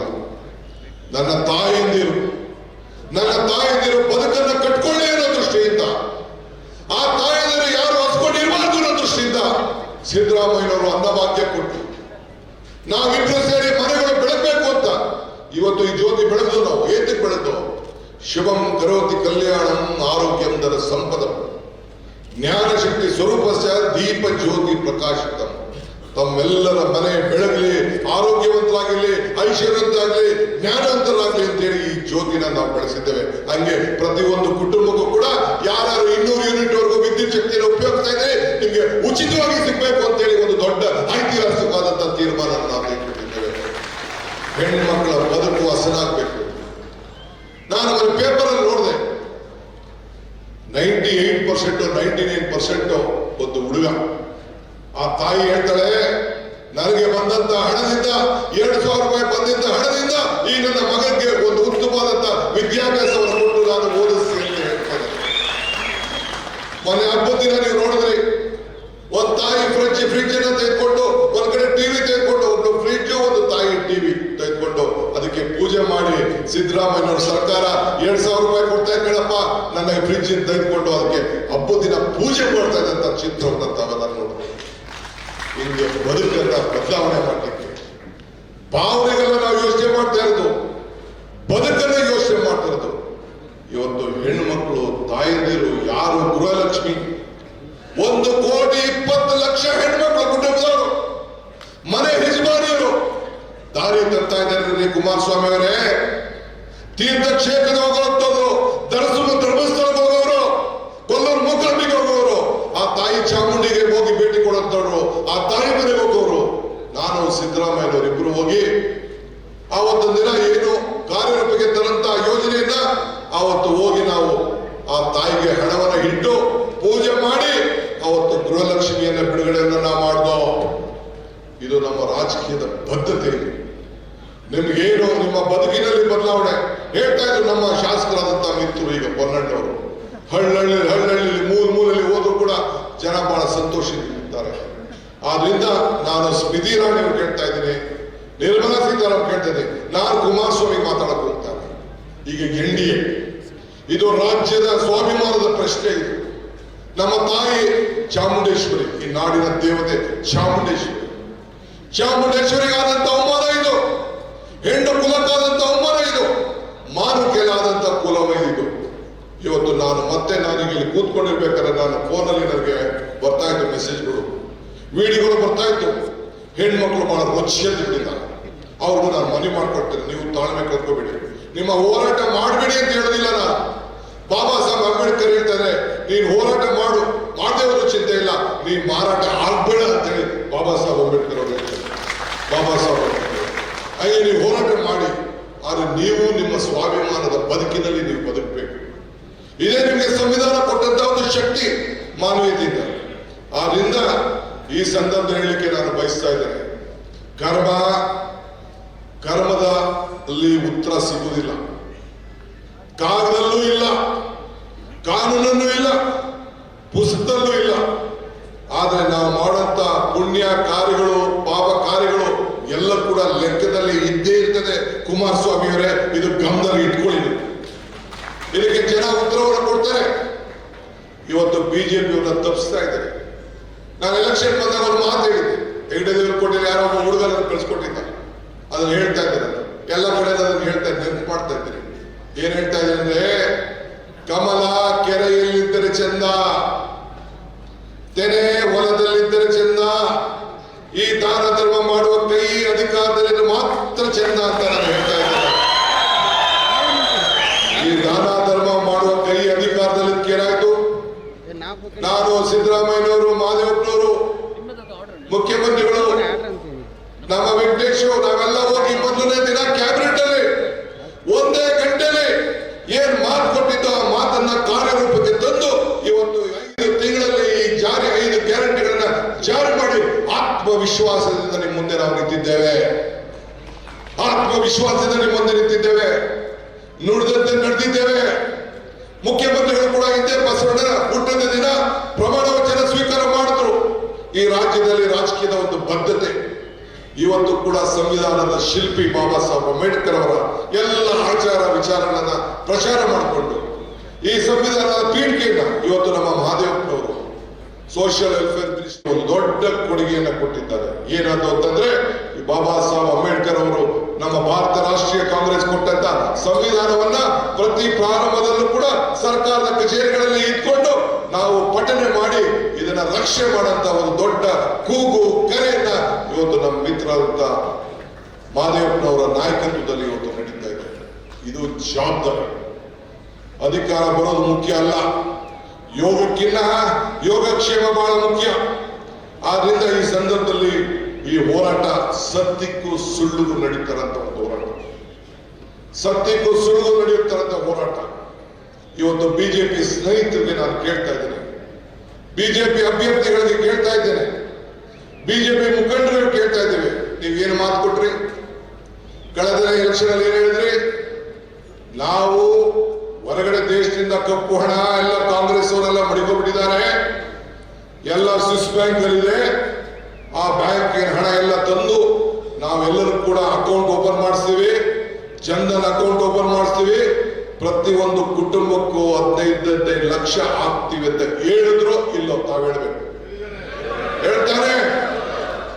ಆಯ್ತು, ರೈತರಿದ್ದೀರಿ, ನಿಮ್ಮ ರೈತರಿಗೆ ಏನ್ ಹೇಳಿದ್ರು? ನಮ್ಮ ರೈತರಿಗೆ ಏನ್ ಹೇಳಿದ್ರು? ಆದಾಯ ಡಬಲ್ ಮಾಡ್ತೀವಿ ಅಂತ ಹೇಳಿದ್ರು, ನಿಜನ ಸುಳ್ಳೋ?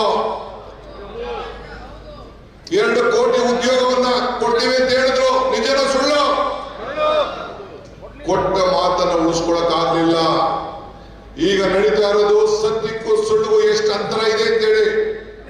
ನಾವು ಏನು ಮಾತು ಕೊಟ್ಟಿದ್ದೋ ಆ ಮಾತನ್ನ ಇವತ್ತು ಕಾರ್ಯರೂಪಕ್ಕೆ ತಂದು ಜನರ ಮುಂದೆ ಧೈರ್ಯವಾಗಿ ನಿಂತ್ಕೊಂಡು ಇವತ್ತು ನನ್ನ ಮಿತ್ರಗಳು, 2 ಮಿತ್ರಗಳು, ಯುವ ಮಿತ್ರಗಳು, ಎಂತ ಅಭ್ಯರ್ಥಿಗಳನ್ನ ಇವತ್ತು ನೀವು ಕೊಟ್ಟು ವಿಧಾನಸಭೆಗೆ ಕಳಿಸಿದ್ದೀರಿ ಅಂತಂದ್ರೆ 136 ಜನದ ಪೈಕಿ ಇವರಿಬ್ರು ಮುತ್ತು ರತ್ನಗಳು. ಇನ್ನು 30 ವರ್ಷ ರಾಜಕಾರಣವನ್ನು ಮಾಡಿ ನಿಮ್ಮ ಬದುಕಿನಲ್ಲಿ ಬದಲಾವಣೆ ತರಂತ 2 ವ್ಯಕ್ತಿಗಳ, 2 ಯುವಕರಿಗೆ ಇವತ್ತು ನೀವು ಆಶೀರ್ವಾದ ಮಾಡಿ ಕಳಿಸ್ಕೊಟ್ಟಿದ್ದೀರಿ. ನೀವು ಅದಕ್ಕೆ ನೀವೆಲ್ಲರೂ ಕೂಡ ಮತ್ತೊಮ್ಮೆ 1 ಕೋಟಿ ನಮಸ್ಕಾರ ಅರ್ಪಿಸ್ತೀರಿ. ಕಾಂಗ್ರೆಸ್ ಶಕ್ತಿ ಈ ದೇಶದ ಶಕ್ತಿ, ಕಾಂಗ್ರೆಸ್ ಇತಿಹಾಸ ಈ ದೇಶದ ಇತಿಹಾಸ. ಕಾಂಗ್ರೆಸ್ ಅಧಿಕಾರಕ್ಕೆ ಬಂದ್ರೆ ಎಲ್ಲ ವರ್ಗದ ಜನ ಅಧಿಕಾರಕ್ಕೆ ಬಂದೆ. ಒಂದು ಜಾತಿ ಮೇಲಲ್ಲ, ನೀತಿ ಮೇಲೆ ನಮ್ಮ ಪಕ್ಷ ನಡ್ಕೊಂಡು ಬರ್ತಾ ಇದೆ. ನಾನು ಅವನ ಮಾತು ಹೇಳಿ ನಿಲ್ಲಿಸಿದೆ, ಸುಳ್ಳು ಸತ್ಯಕ್ಕೂ ಅಂತರ ನಡೀತಾ ಇದೆ ಅಂತ ನಾನು ಹೇಳಿದೆ. ನಾನು ಪ್ರಿಯಾಪಟ್ಟದಲ್ಲಿ ಅಕ್ಬರ್ ಬೀರ್ಬಲ್ ಒಂದು ಪ್ರಶ್ನೆ ಕೇಳ್ತೇನೆ, ಏನೇಯ ಸುಳ್ಳಿಗೂ ಸತ್ಯಕ್ಕೂ ಎಷ್ಟೇ ಅಂತರ ಇದೆ ಅಂತ. ಅವನು ಸ್ವಾಮಿ 4 ಬೆರಳು ಅಂತಾನೆ. ಹೆಂಗೆ 4 ಬೆರಳು ಅಂತಾನೆ? ಈ ಗಂಡ್ಗೋ ಕಿವಿಗೂ ಮಧ್ಯೆ ಇಡ್ತಾರೆ. ಈ ಗಣ್ಣಲ್ಲಿ ನೋಡೋದೆಲ್ಲ ಸತ್ಯ ಸ್ವಾಮಿ, ಈ ಕಿವಿಲ್ ಕೇಳೋದೆಲ್ಲ ಸುಳ್ಳು ಅಂತ. ಹಂಗೆ ನಮ್ಮ ಗ್ಯಾರಂಟಿಗಳನ್ನ ನಿಮ್ಮ ಗಣ್ಣನಲ್ಲಿ ನೋಡ್ತಾ ಇದ್ದೀರಿ. ತಾಯಂದಿರು ಬಸ್ಸಲ್ಲಿ ಓಡಾಡ್ತಾ ಇದ್ದಾರೆ, ಅಕ್ಕಿ ನಿಮ್ಮ ಮನೆ ಬಾಗಿಲಿಗೆ ಬರ್ತಾ ಇದೆ, 2,000 ರೂಪಾಯಿ ನಿಮ್ಮ ಅಕೌಂಟ್ ಬರ್ತಾ ಇದೆ. ನಿಜಾನ ಸುಳ್ಳು? ಆದ್ರೆ ಸುಳ್ಳು ಯಾವುದು? ಈ ಕಿವಿಲ್ ಕೇಳ್ತಾ ಇರೋದು 15 ಲಕ್ಷ ಬರ್ತದೆ ಅಂತ, 2 ಕೋಟಿ ಉದ್ಯೋಗ ಬರ್ತದೆ ಅಂತ ಬಂತದು. ಅದೇನಿದ್ರು ಕಿವಿಲಿ, ನಮ್ಮ 5 ಗ್ಯಾರಂಟಿಯಲ್ಲಿ, ನಿಮ್ಮ ಗಣ್ಣಿನಲ್ಲಿ. ಇಷ್ಟೇ ನಮಗೂ ಅವ್ರಿಗೂ ಇರುವಂತ ವ್ಯತ್ಯಾಸ.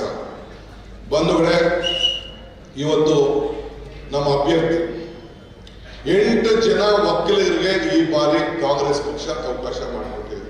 ಮೊದಲನೇ ಬಾರಿ 40 ವರ್ಷದಿಂದ ಇಲ್ಲಿ ವಕೀಲರಿಗೆ ಈ ಪಾರ್ಲಿಮೆಂಟ್ ಕ್ಷೇತ್ರದಲ್ಲಿ ಅವಕಾಶ ಇರಲಿಲ್ಲ. ಮೈಸೂರು ಪಾರ್ಲಿಮೆಂಟ್ ಕ್ಷೇತ್ರದಲ್ಲಿ ನಾನು ಮುಖ್ಯಮಂತ್ರಿಗಳು ಮಾತಾಡ್ದೆ, ನಾನು ಜಾತಿ ಮೇಲೆ ಮಾತಾಡ್ತಾ ಇಲ್ಲ, ಸರ್ವ ಜನಾಂಗಕ್ಕೂ ಸರ್ವ ಧರ್ಮಕ್ಕೂ ಕೂಡ ಸಮಪಾಡು ಅಂತ ಹೇಳಿ ಎಲ್ಲರಿಗೂ ಅವಕಾಶ ಕೊಡಬೇಕು ಅಂತ ಹೇಳಿ ನಾವು ಮಾತಾಡ್ತಾ ಇದ್ದೀವಿ. ಎಲ್ಲರಿಗೂ ಅವಕಾಶ ಸಿಕ್ಲಿ ಅಂತೇಳಿ. ಎಲ್ಲರೂ ಕೂಡ ಹೋದ್ರೆ ನಾನು ಜಾತಿ ಬೇಡ ಅಂತ ನಾನು ಹೇಳ್ಬೋದು, ಇನ್ನೊಬ್ರು ಜಾತಿ ಬೇಡ ಅಂತ ಹೇಳ್ಬೋದು. ಹುಟ್ಟುವಾಗ ನಾವ್ಯಾರು ಅರ್ಜಿ ಹಾಕೊಂಡು ಜಾತಿ ಮೇಲೆ ನಾವ್ಯಾರು ಹುಟ್ಟುದಿಲ್ಲ. ನಾವು ಯಾವ ಧರ್ಮನೂ ಕೂಡ ನಮ್ಗೆ ಗೊತ್ತಿರಲಿಲ್ಲ. ನಮ್ಮ ತಂದೆ ತಾಯಿ ಪ್ರಿಯಟನೆ ನನಗೆ ಬೇಡ ಅಂತ ಅನ್ನೋ ಕೊನೆಗೆ ನನಗೆ ನಾಮಕರಣ ಮಾಡೋದು ಧರ್ಮನೇ, ನನಗೆ ಮೂಗು ಚಿಕ್ಕದು ಧರ್ಮನೇ, ಕಿವಿ ಚುಚ್ಚೋದು ಧರ್ಮನೇ. ಆದ್ರೆ ಕೊನೆಗೆ ಸುಡ್ಬೇಕಾದ್ರೆ ಕೊನೆಗೆ ಮಧ್ಯ ಬೇಡ, ನಾನು ಲವ್ ಮ್ಯಾರೇಜ್ ಮಾಡ್ಕೊಡ್ತೀನಿ, ನಾನು ತಾಳಿನ ಕಟ್ಟುದಿಲ್ಲ ಅಂತ ನಾನು ಹೇಳ್ಬೋದು. ನನ್ನ ಹೆಸರು ನಾಮಕರಣ, ಶಿವನ ಹೆಸರು ಶಿವ, ನಮ್ಮಪ್ಪ ಕಟ್ಟುವಂಥದ್ದು, ಅದು ನಾಮಕರಣನೂ ಧರ್ಮ. ಕೊನೆಗೆ ಉಡಬೇಕು ಸುಡಬೇಕು ಅಂತ ತೀರ್ಮಾನ ಮಾಡೋದು ಧರ್ಮ ತೀರ್ಮಾನ ಮಾಡ್ತದೆ. ಆದ್ರೆ ನಾವು ಅದಕ್ಕೆ ಮಧ್ಯ ಬರುವುದಿಲ್ಲ. ಆದ್ರೆ ನಮ್ಮ ಪಕ್ಷ ಈ ಎಲ್ಲದಕ್ಕೂ ಮೀರಿ ನಮ್ಮ ಸಂವಿಧಾನದಲ್ಲಿ ಎಲ್ಲರೂ ಕೂಡ ಹೊಟ್ಟೆ ತೆಗೆದುಕೊಂಡು ಬರುವಂತ ಕೆಲಸ ಈ ಸಂದರ್ಭ ಮಾಡ್ತಾರೆ. ಹಂಗೆ ಈ ದೇಶದ ಆಸ್ತಿ ನಮ್ಮ ಸಂಸ್ಕೃತಿ. ನಮ್ಮ ಸಂಸ್ಕೃತಿಯಲ್ಲಿ ಎಲ್ಲರೂ ಕೂಡ ಹೊಟ್ಟೆ ತೆಗೆದುಕೊಂಡು ಬರುವಂತ ಕೆಲಸವನ್ನು ಇವತ್ತು ನಾವೆಲ್ಲ ಮಾಡ್ಕೊಂಡು ನಾವು ಬಂದಿದ್ದೇವೆ. ಇವತ್ತು ನಿಮ್ಗೆ ಒಂದು ಪವಿತ್ರವಾದಂತ ಅವಕಾಶ. ಏನ್ ಅವಕಾಶ? ದೇವರು ವರನೂ ಕೊಡುವುದಿಲ್ಲ, ಶಾಪನೂ ಕೊಡುವುದಿಲ್ಲ, ಅವಕಾಶ ಮಾತ್ರ ಕೊಡ್ತಾನೆ. ಈ ಅವಕಾಶ ಒಬ್ಬ ಸರಳ ವ್ಯಕ್ತಿ ನಿಮ್ಮ ಧ್ವನಿಯಾಗಿ ನಿಮ್ಮ ತಾಲೂಕು ಆಫೀಸು, ನಿಮ್ಮ ಪಂಚಾಯತ್ ಆಫೀಸು, ನಿಮ್ಮ ಪೊಲೀಸ್ ಸ್ಟೇಷನ್, ನಿಮ್ಮ ಫಾರೆಸ್ಟ್ ಆಫೀಸ್ಗೆ ಬಂದು ನಿಮ್ಮ ಪರವಾಗಿ ಪಂಚಾಯತಿಯಿಂದ ಪಾರ್ಲಿಮೆಂಟ್ ವರೆಗೂ ಹೋರಾಟವನ್ನ ಮಾಡಂತ ಒಬ್ಬ ಯುವಕರಿಗೆ, ಒಬ್ಬ ಹೋರಾಟಗಾರರಿಗೆ ಇವತ್ತು ಕಾಂಗ್ರೆಸ್ ಪಕ್ಷ ಟಿಕೆಟ್ ಅನ್ನು ಕೊಟ್ಟಿದೆ. ತಾವು ಗಮನದಲ್ಲಿಟ್ಕೊಳ್ಬೇಕು. ಇವತ್ತು ಹಿಂದೆ ಲೋಕಸಭಾ ಸದಸ್ಯರಿಗೆ ಯಾಕೆ ಟಿಕೆಟ್ ಕೊಡ್ಲಿಲ್ಲ? 14 ಜನಕ್ಕೆ ಟಿಕೆಟ್ ಕೊಡ್ಲಿಲ್ಲ. ಯಾಕೆ ಕೊಡ್ಲಿಲ್ಲ? ಅವ್ರ ಮುಖ ಇರ್ಲಿಲ್ವಾ? ಬಿಜೆಪಿಗೆ ಸೋಲ್ತೀವಿ, ಕರ್ನಾಟಕದಲ್ಲಿ ಉತ್ತಮವಾದಂತ ಆಡಳಿತ ಬಂತು, 136 ಸೀಟ್ ಗೆದ್ದಿದ್ದಾರೆ, ನಾವು ಗೆಲ್ಲಕ್ಕೆ ಸಾಧ್ಯ ಇಲ್ಲ ಅಂತ ಹೇಳಿ ನಮ್ಗೆ ಟಿವಿ ಕಲ್ಲಿ ಬರ್ಸಿದ್ರು. 3 ಬರ್ತದೆ, 2 ಬರ್ತದೆ, 4 ಬರ್ತದೆ ಅಂತ. ಹಿಂದೆ ಒಂದು ಸುರೇಶ್ ಮಾತ್ರ ಗೆದ್ದಿತ್ತು, ಈಗ 4 ಬಂದ್ಬಿಡ್ತದೆ ಅಂತ ಗೆಲ್ಸಿದ್ರು. ಈಗ ಯಾಕೆ ಬರ್ತಾ ಇಲ್ಲ? ಯಾಕೆ 14 ಜನನ ಬದಲಾವಣೆ ಮಾಡಿದ್ರಿ? 130 ಜನ ಪಾರ್ಲಿಮೆಂಟ್ ಮೆಂಬರ್ಗಳನ್ನ ಬಿಜೆಪಿ ಅವರು ಬದಲಾವಣೆ ಮಾಡಿದ್ದಾರೆ. ಯಾಕೆ? ಎಲ್ಲಾ ಕಡೆ ಆಂಟಿ ಇನ್ಕಮೆನ್ಸ್ ರಿಪೋರ್ಟ್ ಬಂತು ಅವ್ರಿಗೆ. ಇವ್ರು ಯಾವ ಕಾರಣಕ್ಕೂ ಗೆಲ್ಲುದಿಲ್ಲ ಅಂತ ಹೇಳಿ ಟಿಕೆಟ್ ಅನ್ನ ಬದಲಾವಣೆ ಮಾಡಿದ್ದಾರೆ. ಸದಾನಂದ ಗೌಡ್ರಿಗೂ ಟಿಕೆಟ್ ಕೊಡ್ಲಿಲ್ಲ, ಪ್ರತಾಪ್ ಗೌಡ್ ಟಿಕೆಟ್ ಕೊಡ್ಲಿಲ್ಲ, ಕಟೀಲ್ಗೂ ನವೀನ್ ಕಟೀಲ್ಗೂ ಟಿಕೆಟ್ ಕೊಡ್ಲಿಲ್ಲ. ಶೋಭಕ್ ಹಿಂಗೆ ಗೋ ಬ್ಯಾಕ್ ಅಂದ ತಕ್ಷಣ ಬೆಂಗಳೂರು ಕಳಿಸ್ಕೊಟ್ಬಿಟ್ರು. ಇದು ಸಿಟಿ ರವಿ ಗೋ ಬ್ಯಾಕ್ ಅಂತ ಹೇಳ್ಬಿಟ್ಟು ಶೋಭಕ್ಕನ್ನ ಕಳಿಸಿ ಸದಾನಂದ ಗೌಡ್ರಿಗೆ ಪಾಪ ನನಗೆ ಬಹಳ ನಮ್ಮ ಎಷ್ಟೋ ಜನ ನಮ್ಮ ಗೌಡ್ರುಗಳೆಲ್ಲ ಹೇಳ್ತಾ ಇದ್ರು, ನಮ್ಮ ಸದಾನಂದ ಗೌಡ್ರು ಮಾಡಿದ ಅವಮಾನ, ಶೋಭಕ್ಕನ್ ಮಾಡಿದಂತ ಅವಮಾನ ನಾವು ತಡ್ಕೊಳ್ಳಿಕ್ಕೆ ಸಾಧ್ಯ ಇಲ್ಲ. ಕೊಡಗಲ್ಲಿರುವಂತ ಗೌಡ್ರುಗಳು, ಕೊಡಗರು ನಾವೆಲ್ಲ ಸೇರಿ ಸ್ವಾಭಿಮಾನದ ಮತವನ್ನ ಈ ಸಂದರ್ಭದಲ್ಲಿ ಕಾಂಗ್ರೆಸ್ ಪಕ್ಷಕ್ಕೆ ನೀಡ್ತೇವೆ ಅಂತ ಹೇಳಿ ಇವತ್ತು ನನಗೆ ಅನೇಕರು ಇವತ್ತು ಮಾಡಿದ್ದಾರೆ. ಬಂಧುಗಳೇ, ತಮ್ಗೆ ಹೇಳೋದಿಷ್ಟೇ, ನಾನು ಇವತ್ತು ನಾರಾಯಣನವರು ಕೇಳಿ ಭಾಷಣ ಮಾಡಿಸ್ಬೇಕು ಅಂತ ಆಸೆ ಇದೆ. ನಾರಾಯಣನವರ, ನಮ್ಮ MC ನಾಣಿನವರ ಭಾಷಣ, SM ಕೃಷ್ಣ ಅವರು ಮುಖ್ಯಮಂತ್ರಿ ಆಗಿದೆ. ಈ ರಾಜ್ಯದಲ್ಲಿ ಆರ್ಥಿಕವಾದಂತ ಸ್ಥಿತಿ ಶಕ್ತಿ ಬರ್ಬೇಕಾದ್ರೆ ನಾನು ಸುಮಾ ವಸಂತರವರು, SM ಕೃಷ್ಣ ಅವರು ಸಂಪುಟದಲ್ಲಿ ಮಂತ್ರಿ ಆಗಿದ್ದರು. ಆ ಕಾಲದಲ್ಲಿ ನನ್ನ ಕ್ಷೇತ್ರಕ್ಕೆ ಒಂದು 6 ಕೋಟಿ ಕೇಳಿದೆ. ನಾನು ಯಾವುದೋ ರೈತರಿಗೆ ಸಹಾಯ ಮಾಡಬೇಕು ಅಂತ, ಪರಿವರ್ತನಾ ದುಡ್ಡು ಕೊಡಬೇಕು ಅಂತ. ಕೊಡಕ್ಕೆ ದುಡ್ಡಿರ್ಲಿಲ್ಲ ಸರ್ಕಾರದಲ್ಲಿ. ಭಾಷಣ ಮಾಡಿದ್ರು ಏನು ನಮ್ಮ ಅಬ್ಕಾರಿ ನೀತಿ ವಿಚಾರದಲ್ಲಿ. ಅವತ್ತು ಸೆಕೆಂಡ್ ಥರ್ಡ್ ಎಲ್ಲ ನಿಲ್ಲಿಸಬೇಕು ಅಂತೇಳಿ ಭಾಷಣ ಮಾಡಿದ್ರು. ಮುಖ್ಯಮಂತ್ರಿಗಳ ಸ್ನೇಹಿತರು ಒಂದು ಕಾಲದಲ್ಲಿ ಈ ಲಿಕ್ಕರ್ ಲಾಬಿ ಅವರು. ಆದ್ರೂ ಕೂಡ ಇವರು ಭಾಷಣ ಕೇಳಿ ಒಂದು ತೀರ್ಮಾನಕ್ಕೆ ಬಂದ್ರು. ಕೊಡಗಿನ ಕೊಡುಗೆ, ಒಬ್ಬ ಧೀರ ನಾಯಕರ ಕೊಡುಗೆ. ಆವತ್ತಿನ ಕಾಲದಲ್ಲಿ ಎ.ಕೆ. ಸುಬ್ಬಯ್ಯ, ಇವತ್ತಿನ ಕಾಲದಲ್ಲಿ ಮತ್ತೆ ಎಂ.ಸಿ. ನಾಣಯ್ಯ ಮಾಡಿದಂತ ಹೋರಾಟ ಈ ನಿಮ್ಮ ಕೊಡಗಿಗೆ ಒಂದು ದೊಡ್ಡ ಶಕ್ತಿಯನ್ನ ಇವತ್ತು ತುಂಬಿಕೊಂಡ್ರು. ಅವತ್ತು ರಾಜ್ಯದ ಮುಖ್ಯಮಂತ್ರಿಗಳು ಅವ್ರ ಭಾಷಣ ಕೇಳ್ಬಿಟ್ಟು ಅವತ್ತು ಲಿವರೇಜ್ ಕಾರ್ಪೊರೇಷನ್ ಪ್ರಾರಂಭ ಮಾಡಂತ ಇತಿಹಾಸ ಇವತ್ತು ನನಗೆ ತಂದೆ ಸಮಾನ ನಮ್ಮ ಶ್ರೀ ನಾಣಯ್ಯನವರು ಇವತ್ತು ಕೊಟ್ಟಿದ್ದಾರೆ. ಅಂತ ದೊಡ್ಡ ವೀರರು ನಾಯಕರು ಇವತ್ತು ನೀವು ಕೊಟ್ಟಿದ್ದೀರಿ. ಆದ್ರೆ ಮುಂದಕ್ಕೆ ಈ ಚುನಾವಣೆ ಅವ್ರು ಯಾವ ದಡ್ಡವರು ಜನತಾ ಪರಿವಾರದಲ್ಲಿ ಇಟ್ಕೊಂಡು ಹೋರಾಟವನ್ನು ಮಾಡ್ಕೊಂಡು ಇವತ್ತು ಕಾಂಗ್ರೆಸ್ ಪಕ್ಷಕ್ಕೆ ಸೇರಿದ್ದಾರೆ ಅಂದ್ರೆ ಅವರೆಲ್ಲ ದಡ್ರ. ಇದು ತಾವೆಲ್ಲ ತೀರ್ಮಾನವನ್ನು ಮಾಡಬೇಕು.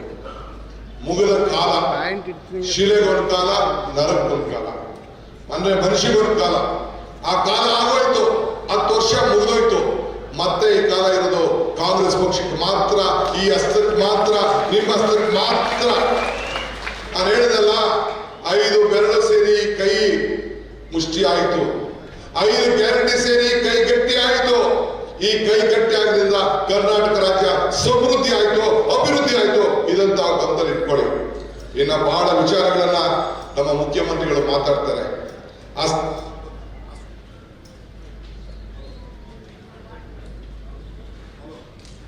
ಹಲೋ, ಹಸ್ತ ಬದುಕನ್ನ ಕಾಪಾಡ್ತದೆ, ಕರ್ನಾಟಕವನ್ನ ಕಾಪಾಡ್ತದೆ, ಕರ್ನಾಟಕದ ಸ್ವಾಭಿಮಾನವನ್ನ ಇವತ್ತು ಹಸ್ತ ಉಳಿಸಿದೆ.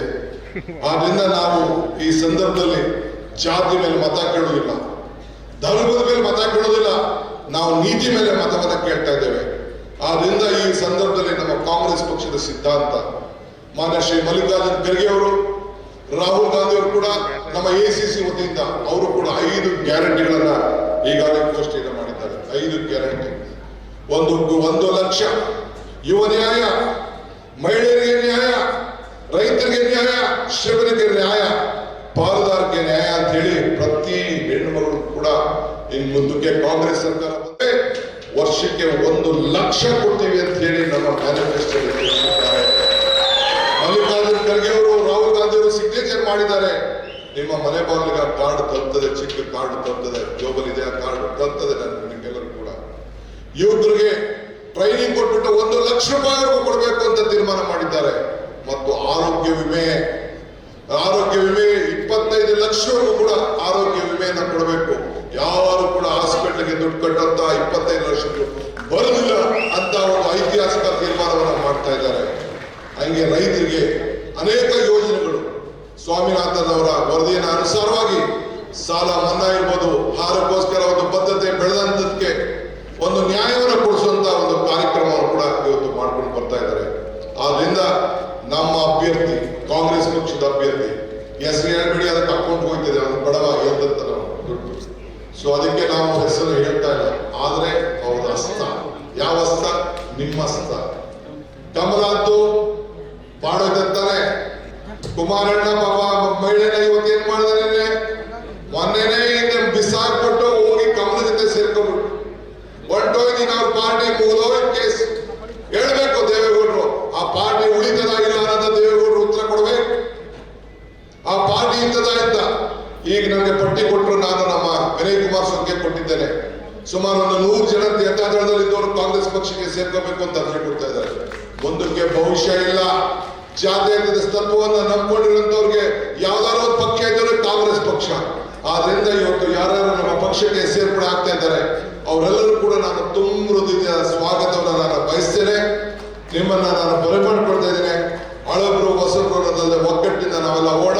ನೀವೆಲ್ಲದ ಹಾಸ್ಯದ ಗುರುತಿಗೆ ನಮ್ಮ ಅಭ್ಯರ್ಥಿಗೆ, ಸರಳತೆಗೆ ಹೆಸರಾದಂತ ಒಬ್ಬ ಅಭ್ಯರ್ಥಿಗೆ, ನಿಮ್ ಬಿಜೆಪಿ ಅಭ್ಯರ್ಥಿ ನಿಮ್ ತಾಲೂಕು ಆಫೀಸ್ ಬರ್ಲಿಕ್ಕೆ ಸಾಧ್ಯ ಇಲ್ಲ, ನಿಮ್ ಬಿಡಿ ಆಫೀಸ್ ಬರ್ಲಿಕ್ಕೆ ಸಾಧ್ಯ ಇಲ್ಲ, ನಿಮ್ ಕಷ್ಟ ಕಾಯ್ಲಿಕ್ಕೆ ಸಾಧ್ಯ ಇಲ್ಲ, ನೀವು ಭೇಟಿ ಆಗ್ಲಿಕ್ಕೆ ಸಾಧ್ಯ ಇಲ್ಲ.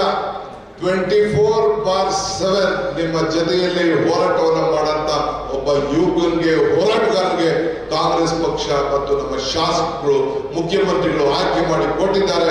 ಅವ್ರ ಆಶೀರ್ವಾದ ಮಾಡಬೇಕು ಅಂತ ಹೇಳಿ ನಮ್ಮ ಪ್ರಾರ್ಥನೆ ನನ್ನ ಮಾತನ್ನು ಮುಗಿಸಿದೆ. ಜೈ ಹಿಂದ್, ಜೈ ಕರ್ನಾಟಕ. ನಮ್ಮ ಪ್ರಚಾರ ಸಮಿತಿಯ ಅಧ್ಯಕ್ಷರು ವಿನಯ್ ಕುಮಾರ್ ಸ್ವಾಮಿ ಅವರು ಮಾತಾಡಬೇಕಾಗಿತ್ತು.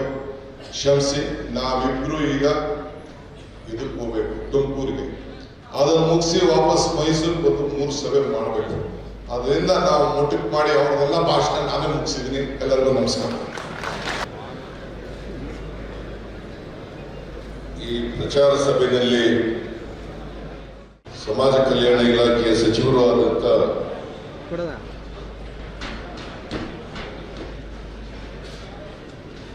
Shri doctor S C Madevappa ಅವರ, ಪಶುಸಂಗೋಪನೆ ಮತ್ತು ರೇಷ್ಮೆ ಸಚಿವರಾದಂಥ ಕೆ ವೆಂಕಟೇಶ್ ಅವರ,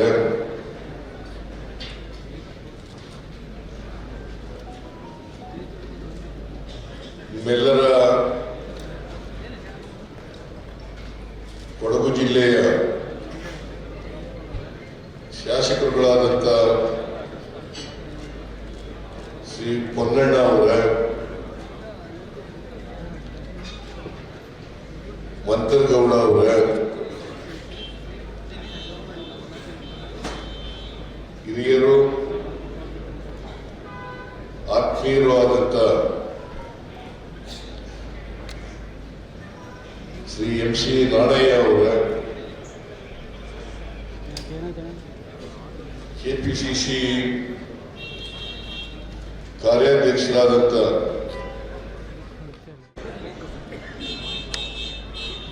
ಕಾಂಗ್ರೆಸ್ ಅಧ್ಯಕ್ಷರಾದಂಥ ಶ್ರೀ ಧರ್ಮಜ ಉತ್ತಪ್ಪ ಅವರ,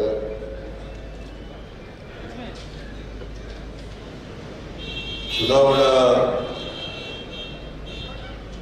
ಪ್ರಚಾರ ಸಮಿತಿಯ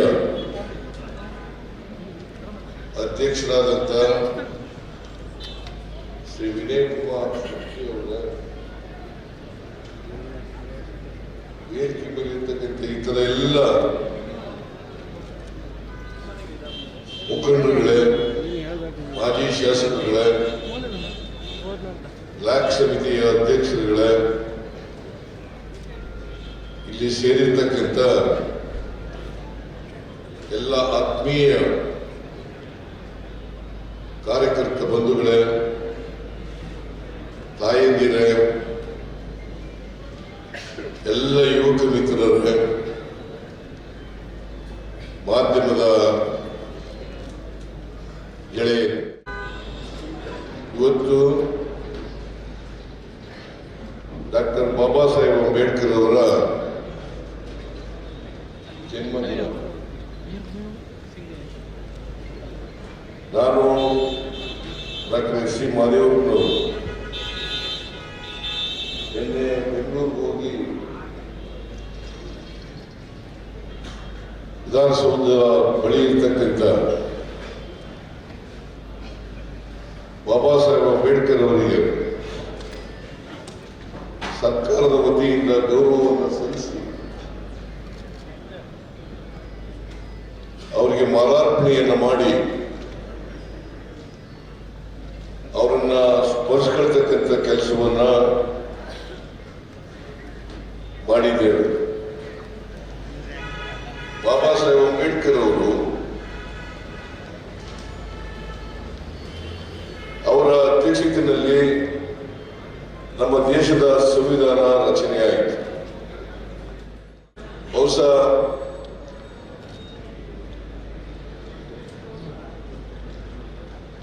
ಜಗತ್ತಿನಲ್ಲಿ ಬಾಬಾ ಸಾಹೇಬ್ ಅಂಬೇಡ್ಕರ್ ಅವರು ಕೊಟ್ಟಿರ್ತಕ್ಕಂಥ ಸಂವಿಧಾನ ಅತ್ಯಂತ ಶ್ರೇಷ್ಠವಾದಂತಹ ಸಂವಿಧಾನ ಅಂತಕ್ಕಂಥದ್ದನ್ನ ನಾನು ಹೇಳೋದಲ್ಲ, ಜಗತ್ತಿನ ಅನೇಕ ರಾಜಕೀಯ ನಾಯಕರುಗಳು ವಿಶ್ಲೇಷಣೆಯನ್ನು ಮಾಡಿದ್ದಾರೆ. ಬಾಬಾ ಸಾಹೇಬ್ ಅಂಬೇಡ್ಕರ್ ಅವರು ಸಂವಿಧಾನದ ಬಗ್ಗೆ ಒಂದು ಮಾತನ್ನ ಹೇಳಿದರು. ಅದೇನಪ್ಪ ಅಂತಂದ್ರೆ, ಅದರ ಶ್ರೇಷ್ಠತೆ ಮತ್ತು ಸಂವಿಧಾನ ಉತ್ತಮವಾಗಿದೆ ಅಂತಕ್ಕಂಥದ್ದು ಅದು ಗೊತ್ತಾಗಬೇಕಾದ್ರೆ ಯಾರಿಗೆ ಸಂವಿಧಾನದ ಬಗ್ಗೆ ಗೌರವ ಇದೆ, ಬದ್ಧತೆ ಇದೆ. ಸಂವಿಧಾನದ ಧ್ಯೇಯೋದ್ದೇಶಗಳನ್ನ ಈಡೇರಿಸ್ತಕ್ಕಂಥ ಪ್ರಾಮಾಣಿಕ ಪ್ರಯತ್ನವನ್ನು ಮಾಡ್ತಾರೆ. ಅಂಥವ್ರ ಕೈನಲ್ಲಿ ನಮ್ಮ ದೇಶದ ಸಂವಿಧಾನ ಇದ್ದರೆ ಅದು ಉತ್ತಮವಾದಂಥ ಸಂವಿಧಾನ ಆಗ್ತದೆ. ಯಾರು ಸಂವಿಧಾನಕ್ಕೆ ವಿರುದ್ಧವಾಗಿದ್ದಾರೆ, ಸಂವಿಧಾನದ ಬಗ್ಗೆ ಗೌರವ ಇಲ್ಲ, ಸಂವಿಧಾನದ ಧ್ಯೇಯೋದ್ದೇಶಗಳನ್ನ ತೀರಿಸತಕ್ಕಂಥ ಕೆಲಸವನ್ನು ಮಾಡ್ತಾರೆ, ಅಂಥವ್ರ ಕೈಯಲ್ಲಿ ಇದು ಕಳಪೆ ಸಂವಿಧಾನ ಆಗ್ತದೆ. ಇದನ್ನ ಪ್ರತಿಯೊಬ್ಬರು ಕೂಡ ಅರ್ಥ ಮಾಡ್ಕೋಬೇಕು ಅಂತೇಳಿ ನಾನು ತಮ್ಮಲ್ಲಿ ವಿನಯದಿಂದ ಮನವಿಯನ್ನು ಮಾಡಲಿಕ್ಕೆ ಬಯಸ್ತಾ ಇದ್ದೇನೆ. ಇವತ್ತು ಭಾರತೀಯ ಜನತಾ ಪಕ್ಷದವರು ಕೇಂದ್ರದಲ್ಲಿ ಅಧಿಕಾರದಲ್ಲಿದ್ದಾರೆ. ನರೇಂದ್ರ ಮೋದಿಯವರು 10 ವರ್ಷಗಳ ಅವಧಿಯನ್ನ ಪೂರೈಸಿದ್ದಾರೆ. ತಾವು ಯೋಚನೆ ಮಾಡಬೇಕು, ಈ ದೇಶದ ಸಂವಿಧಾನದ ಬಗ್ಗೆ ಭಾರತೀಯ ಜನತಾ ಪಕ್ಷಕ್ಕಾಗಲಿ RSSಗಾಗಲಿ ಗೌರವ ಇದೆಯಾ, ನಂಬಿಕೆ ಇದೆಯಾ, ವಿಶ್ವಾಸ ಇದೆಯಾ ಅಂತಕ್ಕಂಥದ್ದನ್ನ ನೀವು ವಿಶ್ಲೇಷಣೆ ಮಾಡಿ ನೋಡ್ಬೇಕು ಅಂತಕ್ಕಂಥದ್ದು ನನ್ನ ಕಳಕಳಿಗೆ ಬರುತ್ತೆ. ಹಿಂಗೆಲ್ಲ ಗೊತ್ತಿದೆ ಮತ್ತು ಇತಿಹಾಸವನ್ನು ನೋಡಿದಾಗ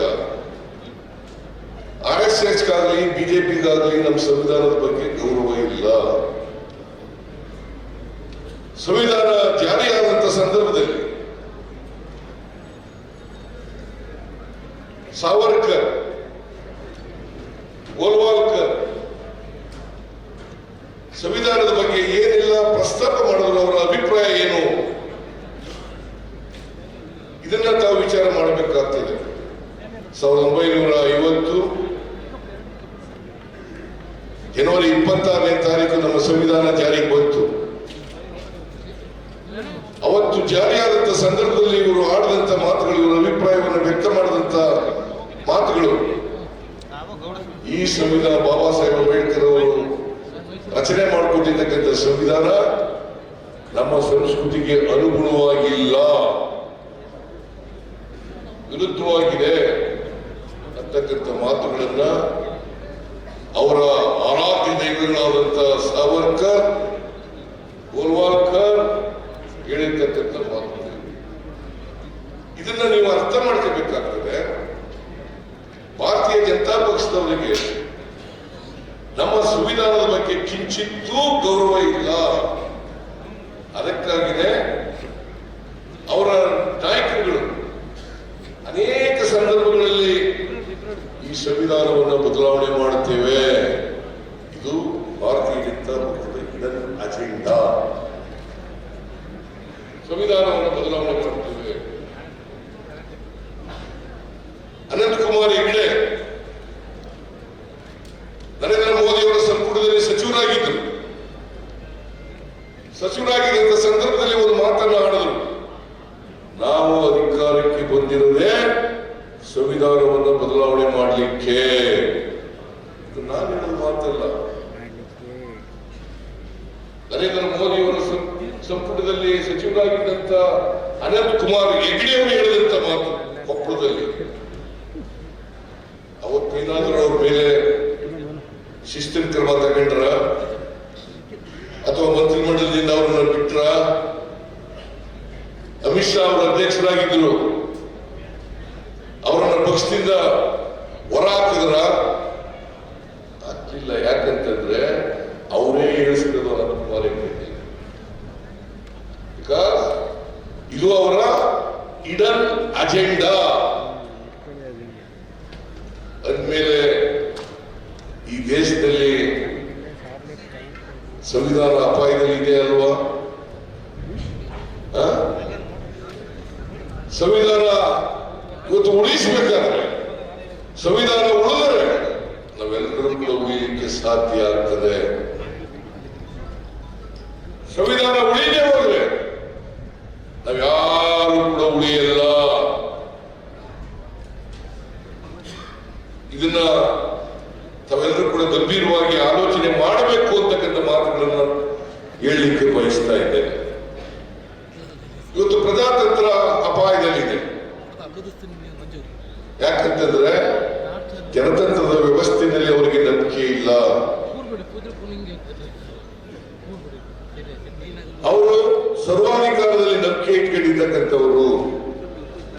ಹಿಟ್ಲರ್ನ ತತ್ವಗಳು, ಮುಸೋಲಿನಿ ತತ್ವಗಳು, ಫ್ರಾಂಕೋ ತತ್ವಗಳು, ಇವುಗಳಲ್ಲಿ ನಂಬಿಕೆ ಇಟ್ಕೊಂಡಿರ್ತಕ್ಕಂಥವ್ರು ಭಾರತೀಯ ಜನತಾ ಪಕ್ಷದವರು. ನೀವು ಯೋಚನೆ ಮಾಡಬೇಕು, ಇವರು ಕೈನಲ್ಲಿ ಅಧಿಕಾರ ಇದ್ದರೆ ನಮ್ಮ ಸಂವಿಧಾನದ ರಕ್ಷಣೆ ಆಗಲಿ, ಪ್ರಜಾತಂತ್ರದ ಉಳಿವು ಆಗಲಿ ಸಾಧ್ಯ ಆಗ್ತದ? ಸಾಧ್ಯ ಆಗ್ತದ? ಇದು ಇವತ್ತು ನಿಮ್ಮ ಮುಂದೆ ಇರ್ತಕ್ಕಂಥ ಪ್ರಶ್ನೆ.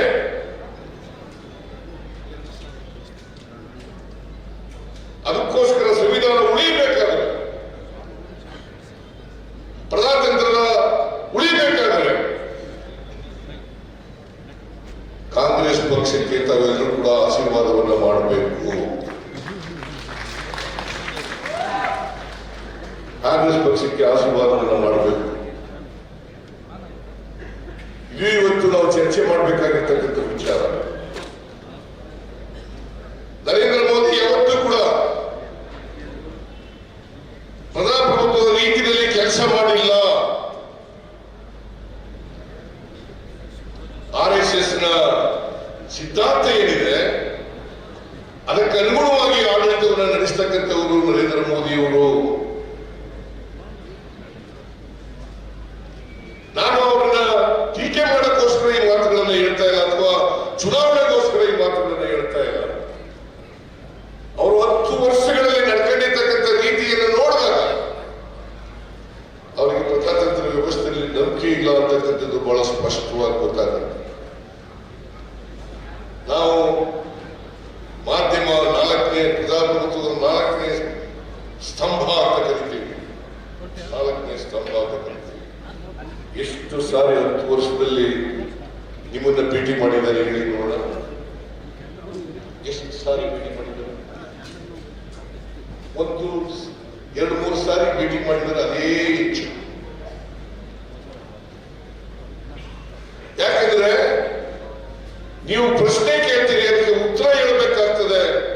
ಮುಜುಗರದ ಪ್ರಶ್ನೆಯನ್ನ ಕೇಳ್ತೀರಿ, ಅದಕ್ಕೆ ಉತ್ತರವನ್ನು ಕೊಡಬೇಕಾಗ್ತದೆ.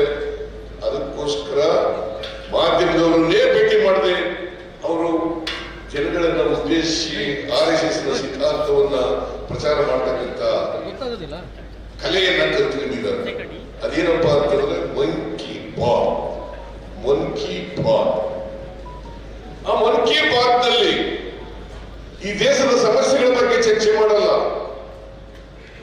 ನಿರುದ್ಯೋಗ ಸಮಸ್ಯೆಗಳ ಬಗ್ಗೆ ಚರ್ಚೆ ಮಾಡಲ್ಲ, ಭ್ರಷ್ಟಾಚಾರದ ಬಗ್ಗೆ ಚರ್ಚೆ ಮಾಡಲ್ಲ,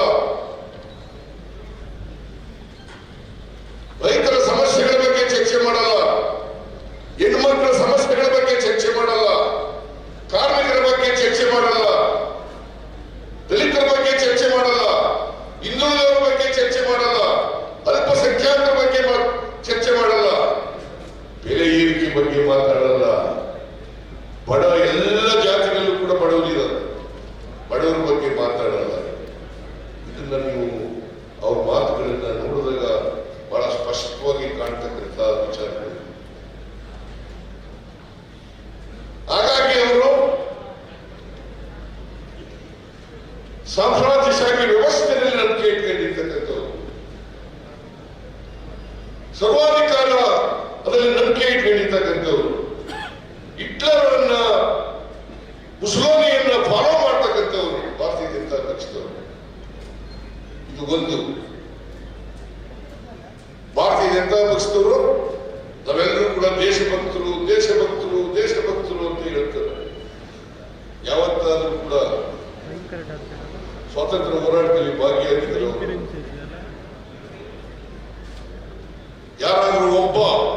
ನಾನು ಅದಕ್ಕೆ ಹೇಳಿದೆ, ಮೈಸೂರಿನಲ್ಲಿ ಒಬ್ಬನೇ ಒಬ್ಬ RSS ನ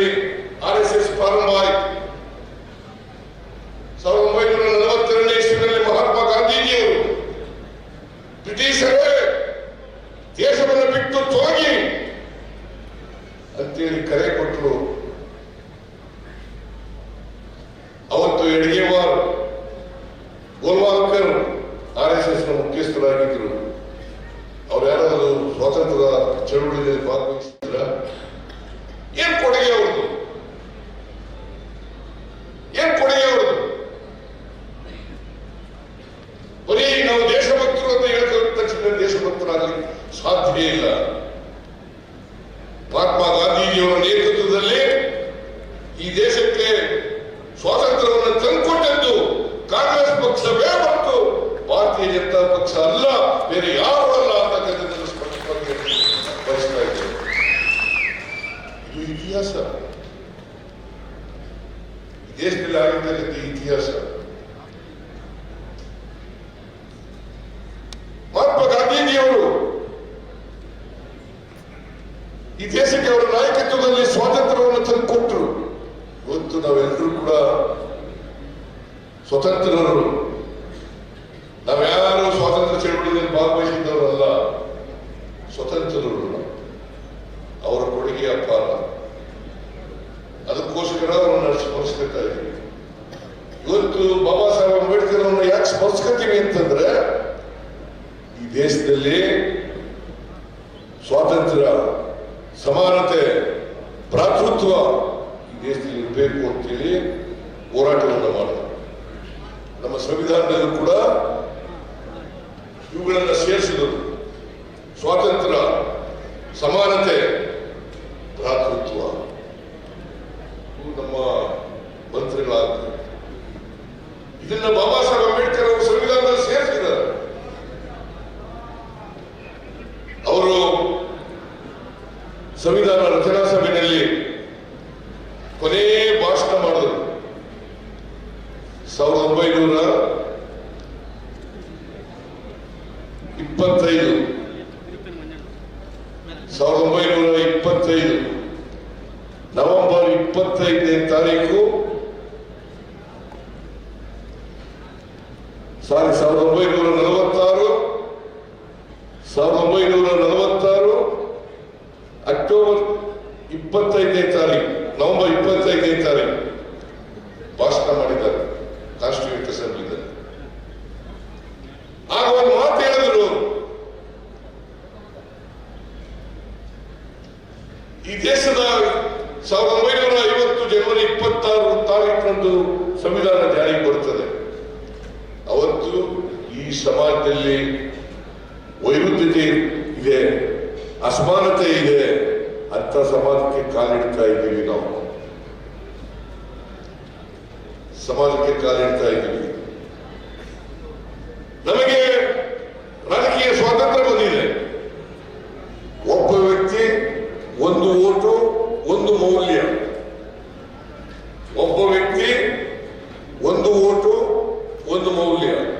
ಈ ದೇಶದ ರಾಷ್ಟ್ರಪತಿಗೂ ಕೂಡ ಒಂದೇ ಓಟು, ಅದರ ಬೆಲೆ ಒಂದೇ.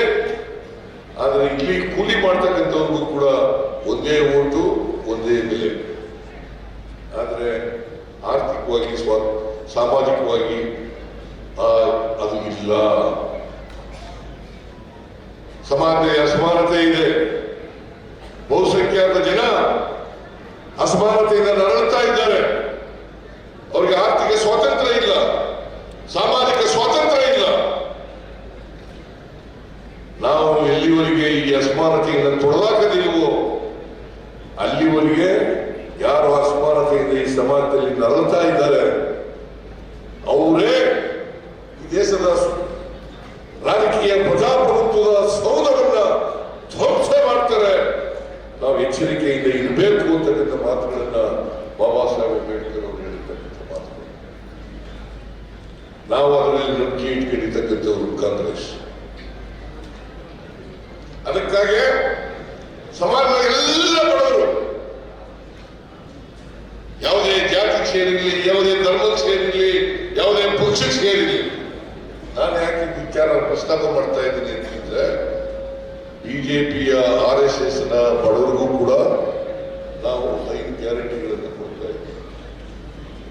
ಬಿಜೆಪಿಯವರು ಕೂಡ ಇದನ್ನು ಪಡ್ಕೊಳ್ತಾ ಇದ್ದಾರೆ. ಹೆಣ್ಣು ಮಕ್ಕಳು ಸಮಾಜದಲ್ಲಿ ಅತ್ಯಂತ ಹಿಂದುಳಿದಿರ್ತಕ್ಕಂಥ ಒಂದು ವರ್ಗ. ಅವರಿಗೆ ಆರ್ಥಿಕ ಶಕ್ತಿಯನ್ನು ತುಂಬಬೇಕಲ್ಲ, ಸಾಮಾಜಿಕ ಶಕ್ತಿಯನ್ನು ತುಂಬಬೇಕಲ್ಲ. ಅದಕ್ಕೋಸ್ಕರ ಈ ಸಮಾಜದಲ್ಲಿರ್ತಕ್ಕಂಥ ಎಲ್ಲ ಬಡವರಿಗೆ ಅವರಿಗೆ ಆರ್ಥಿಕವಾಗಿ ಸಾಮಾಜಿಕ ಶಕ್ತಿ ತುಂಬಿದಾಗ ಮಾತ್ರ ಮುಖ್ಯವಾಗಿ ಬರಲಿಕ್ಕೆ ಸಾಧ್ಯ ಆಗ್ತದೆ. ಸಮಾಜದಲ್ಲಿ ಬೆಳೀತಕ್ಕಂಥ ಸಮಾನತೆಯನ್ನ ಸಾಧಿಸಲಿಕ್ಕೆ ಸಾಧ್ಯ ಆಗ್ತದೆ. ಆ ದಾರಿನಲ್ಲಿ ಹೆಜ್ಜೆ ಇಟ್ಟಿರ್ತಕ್ಕಂಥವರು ನಾವು ಹಿಂದೆ ಮುಖ್ಯಮಂತ್ರಿ ಆಗಿದ್ದೆ 2013-18 ಆವಾಗ 165 ಭರವಸೆಗಳನ್ನು ಕೊಟ್ಟಿದ್ದು ನಮ್ಮ ಮ್ಯಾನಿಫೆಸ್ಟೋ ಮೂಲಕ 165 ಭರವಸೆಗಳನ್ನು ಕೊಟ್ಟಿದ್ದು. 165 ಭರವಸೆಗಳಲ್ಲಿ 158 ಭರವಸೆಗಳನ್ನು ಈಡೇರಿಸಿತು. ಅದರ ಜೊತೆಗೆ ಇನ್ನೂ ಹೆಚ್ಚುವರಿಯಾಗಿ 30 ಕಾರ್ಯಕ್ರಮಗಳನ್ನು ಜಾರಿಗೆ ಕೊಟ್ಟು ಅದೇ ಬಿಜೆಪಿಯವರು 2018ರಲ್ಲಿ 600 ಭರವಸೆಗಳನ್ನು ಕೊಟ್ಟಿದ್ರು. ನೀವು ನೋಡಿ, ನಾನು ಹೇಳೋದನ್ನ ಪರಿಶೀಲನೆ ಮಾಡಿ ವಿಮರ್ಶೆ ಮಾಡಿ 600 ಭರವಸೆಗಳಲ್ಲಿ 60 ಭರವಸೆಗಳನ್ನು ಮಾತ್ರ ಈಡೇರಿಸಿದ್ದಾರೆ. Not even 10% of the promises which they have made to the people of Karnataka.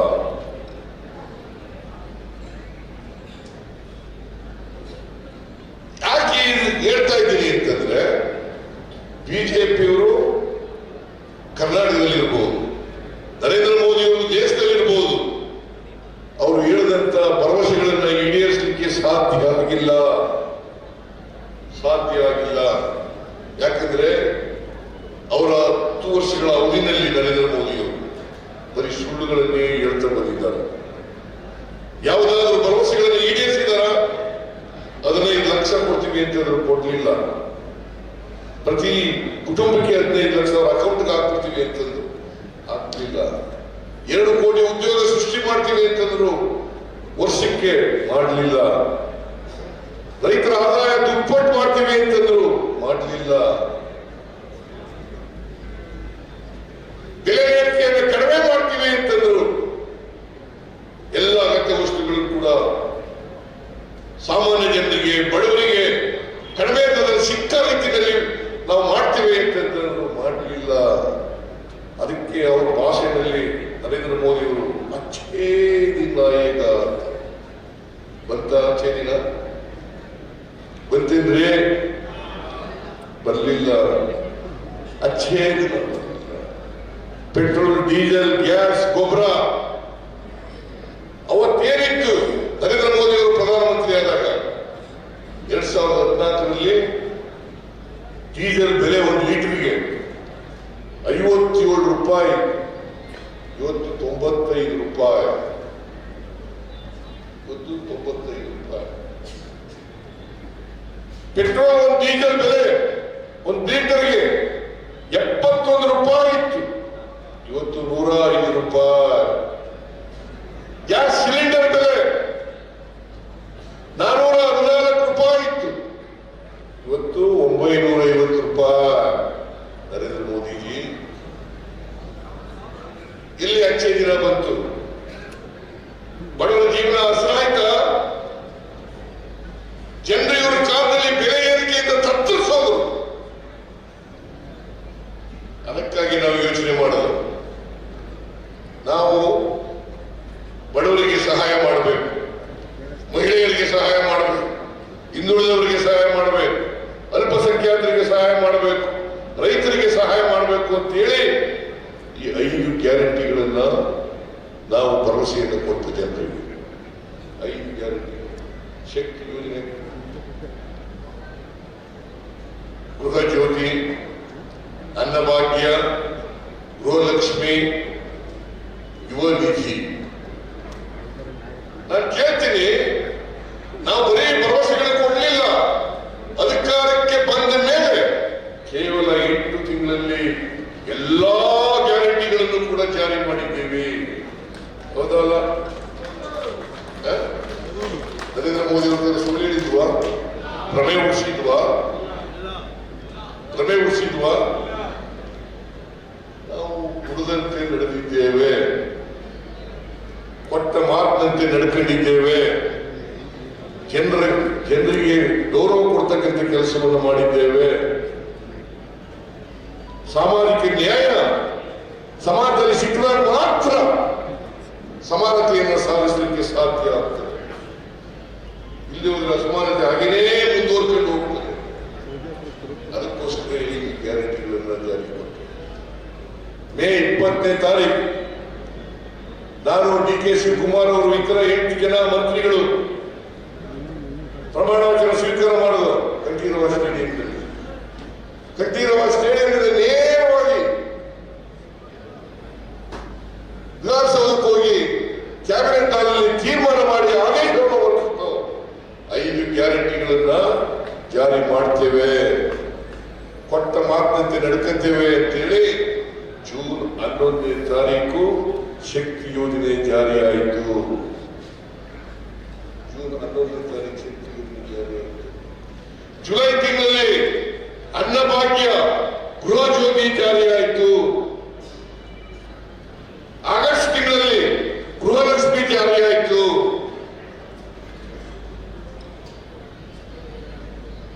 ಜನವರಿನಲ್ಲಿ ಯುವ ನಿಧಿ ಶಿವಮೊಗ್ಗದಲ್ಲಿ ಜಾರಿಯಾಯಿತು. ನಾವು ಕೊಟ್ಟ ಮಾತಿನಿಂದ ನಡ್ಕೊಂಡಿದ್ದೀವೋ ಇಲ್ಲ? ನೀವು ಯಾರನ್ನ ಆಶೀರ್ವಾದ ಮಾಡಬೇಕು ಹೇಳಿ? ಸುಳ್ಳು ಹೇಳೋರನ್ನ ಅಥವಾ ಕೊಟ್ಟ ಮಾತಿನಿಂದ ನಡ್ಕೊಂಡಿರೋರನ್ನ ಅಂತಕ್ಕಂಥದ್ದನ್ನ ಕೊಡಗಿನ ಜನ ರಾಜಕೀಯವಾಗಿ ಪ್ರಬುದ್ಧರು, ಯಾವುದು ಸರಿ ಯಾವುದು ತಪ್ಪು ಅಂತಕ್ಕಂಥ ತೀರ್ಮಾನ ಮಾಡ್ತಕ್ಕಂಥ ಶಕ್ತಿ ನಿಮಗಿದೆ. ನಾನು ಕೇಳ್ತೇನೆ ಇವತ್ತು ಕೊಡಗಿಗೆ ಈಗ 2 ಶಾಸಕರನ್ನ ಆಯ್ಕೆ ಮಾಡ್ಕೊಂಡಿದ್ದೀನಿ ಬಹಳ ವರ್ಷಗಳ ನಂತರ. ಮಂತ್ರಿಗೌಡ ಮತ್ತು ಪೊನ್ನಣ್ಣ ಅವ್ರು ಬಂದು 10 ತಿಂಗಳಾಯ್ತು. ಸುಮಾರು 20-25 ವರ್ಷಗಳ ಕಾಲ ಬಿಜೆಪಿ ಶಾಸಕರಿದ್ರು ಇಲ್ಲಿ. ಏನ್ ಕೊಡುಗೆ ಅವ್ರದ್ದು? ಏನ್ ಕೊಡುಗೆ ಅವ್ರದ್ದು?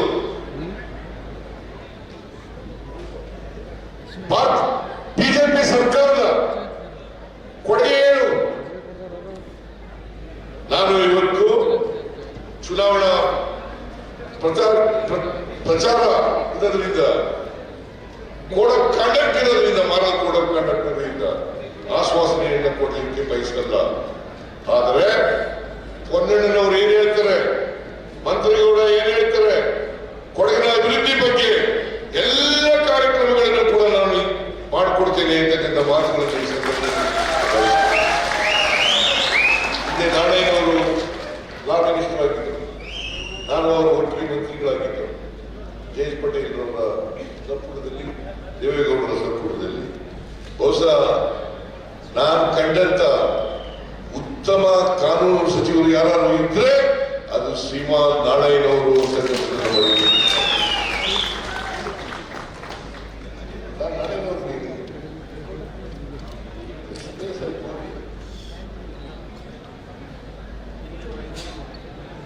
ಬಹಳ ಉತ್ತಮವಾದಂತ ಕಾನೂನು ಸಚಿವರು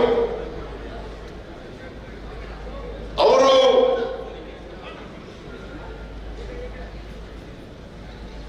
ಅಧಿಕಾರ ಪಕ್ಷದಲ್ಲಿ ಇರಲಿ, ವಿರೋಧ ಪಕ್ಷದಲ್ಲಿ ಇರಲಿ, ಒಳ್ಳೆ ಭಾಷಣಕಾರ. ವಿರೋಧ ಪಕ್ಷದಲ್ಲಿದ್ದಾಗ ಜನರ ಧ್ವನಿಯಾಗಿ ಕೆಲಸ ಮಾಡ್ತಾ ಇದ್ದಾರೆ. ಸುಬ್ಬಯ್ಯನವರು ಕೂಡ ಜನರ ಧ್ವನಿಯಾಗಿ ಕೆಲಸ ಮಾಡಿದಂಥವ್ರು, ಅವರನ್ನು ಕೂಡ ನೋಡಿದ್ದೇನೆ. ಆಮೇಲೆ ನಾರಾಯಣವರನ್ನು ಕೂಡ ನೋಡಿದ್ದೇನೆ. ಆದ್ರೆ ಇವರಿಬ್ರು ಶಾಸಕರಿದ್ರಲ್ಲ, ಒಂದಿನ ಕರ್ನಾಟಕಕ್ಕೆ ಅನ್ಯಾಯ ಆಗಿದೆ ಅಂತ ಬಾಯಿ ಬಿಟ್ಟಿದ್ರಿ ಹೇಳಿ ನೋಡ. ಯಾವತ್ತಾರು ಒಂದಿನ ಕರ್ನಾಟಕಕ್ಕೆ ಅನ್ಯಾಯ ಆಯಿತು, MLA ಬಿಡಿ 25 ಜನ ಲೋಕಸಭಾ ಸದಸ್ಯರು ಕಳೆದ ಬಾರಿ ಗೆದ್ದಿದ್ರು. ಅದ್ರ ಪ್ರತಾಪ್ ಸಿಂಗ್ ಕೂಡ 25 ಜನ ಕರ್ನಾಟಕಕ್ಕೆ ತೆರಿಗೆ ಹಂಚಿಕೆಯಲ್ಲಿ ಅನ್ಯಾಯ ಆಯಿತು. 15ನೇ ಹಣಕಾಸಿನ ಆಯೋಗ ಶಿಫಾರಸು ಮಾಡಿದಂತ ಹಣವನ್ನು ಕೊಡಲಿಲ್ಲ. ಕರ್ನಾಟಕದಲ್ಲಿ ಭೀಕರವಾದಂತ ಬರಗಾಲ ಇದೆ.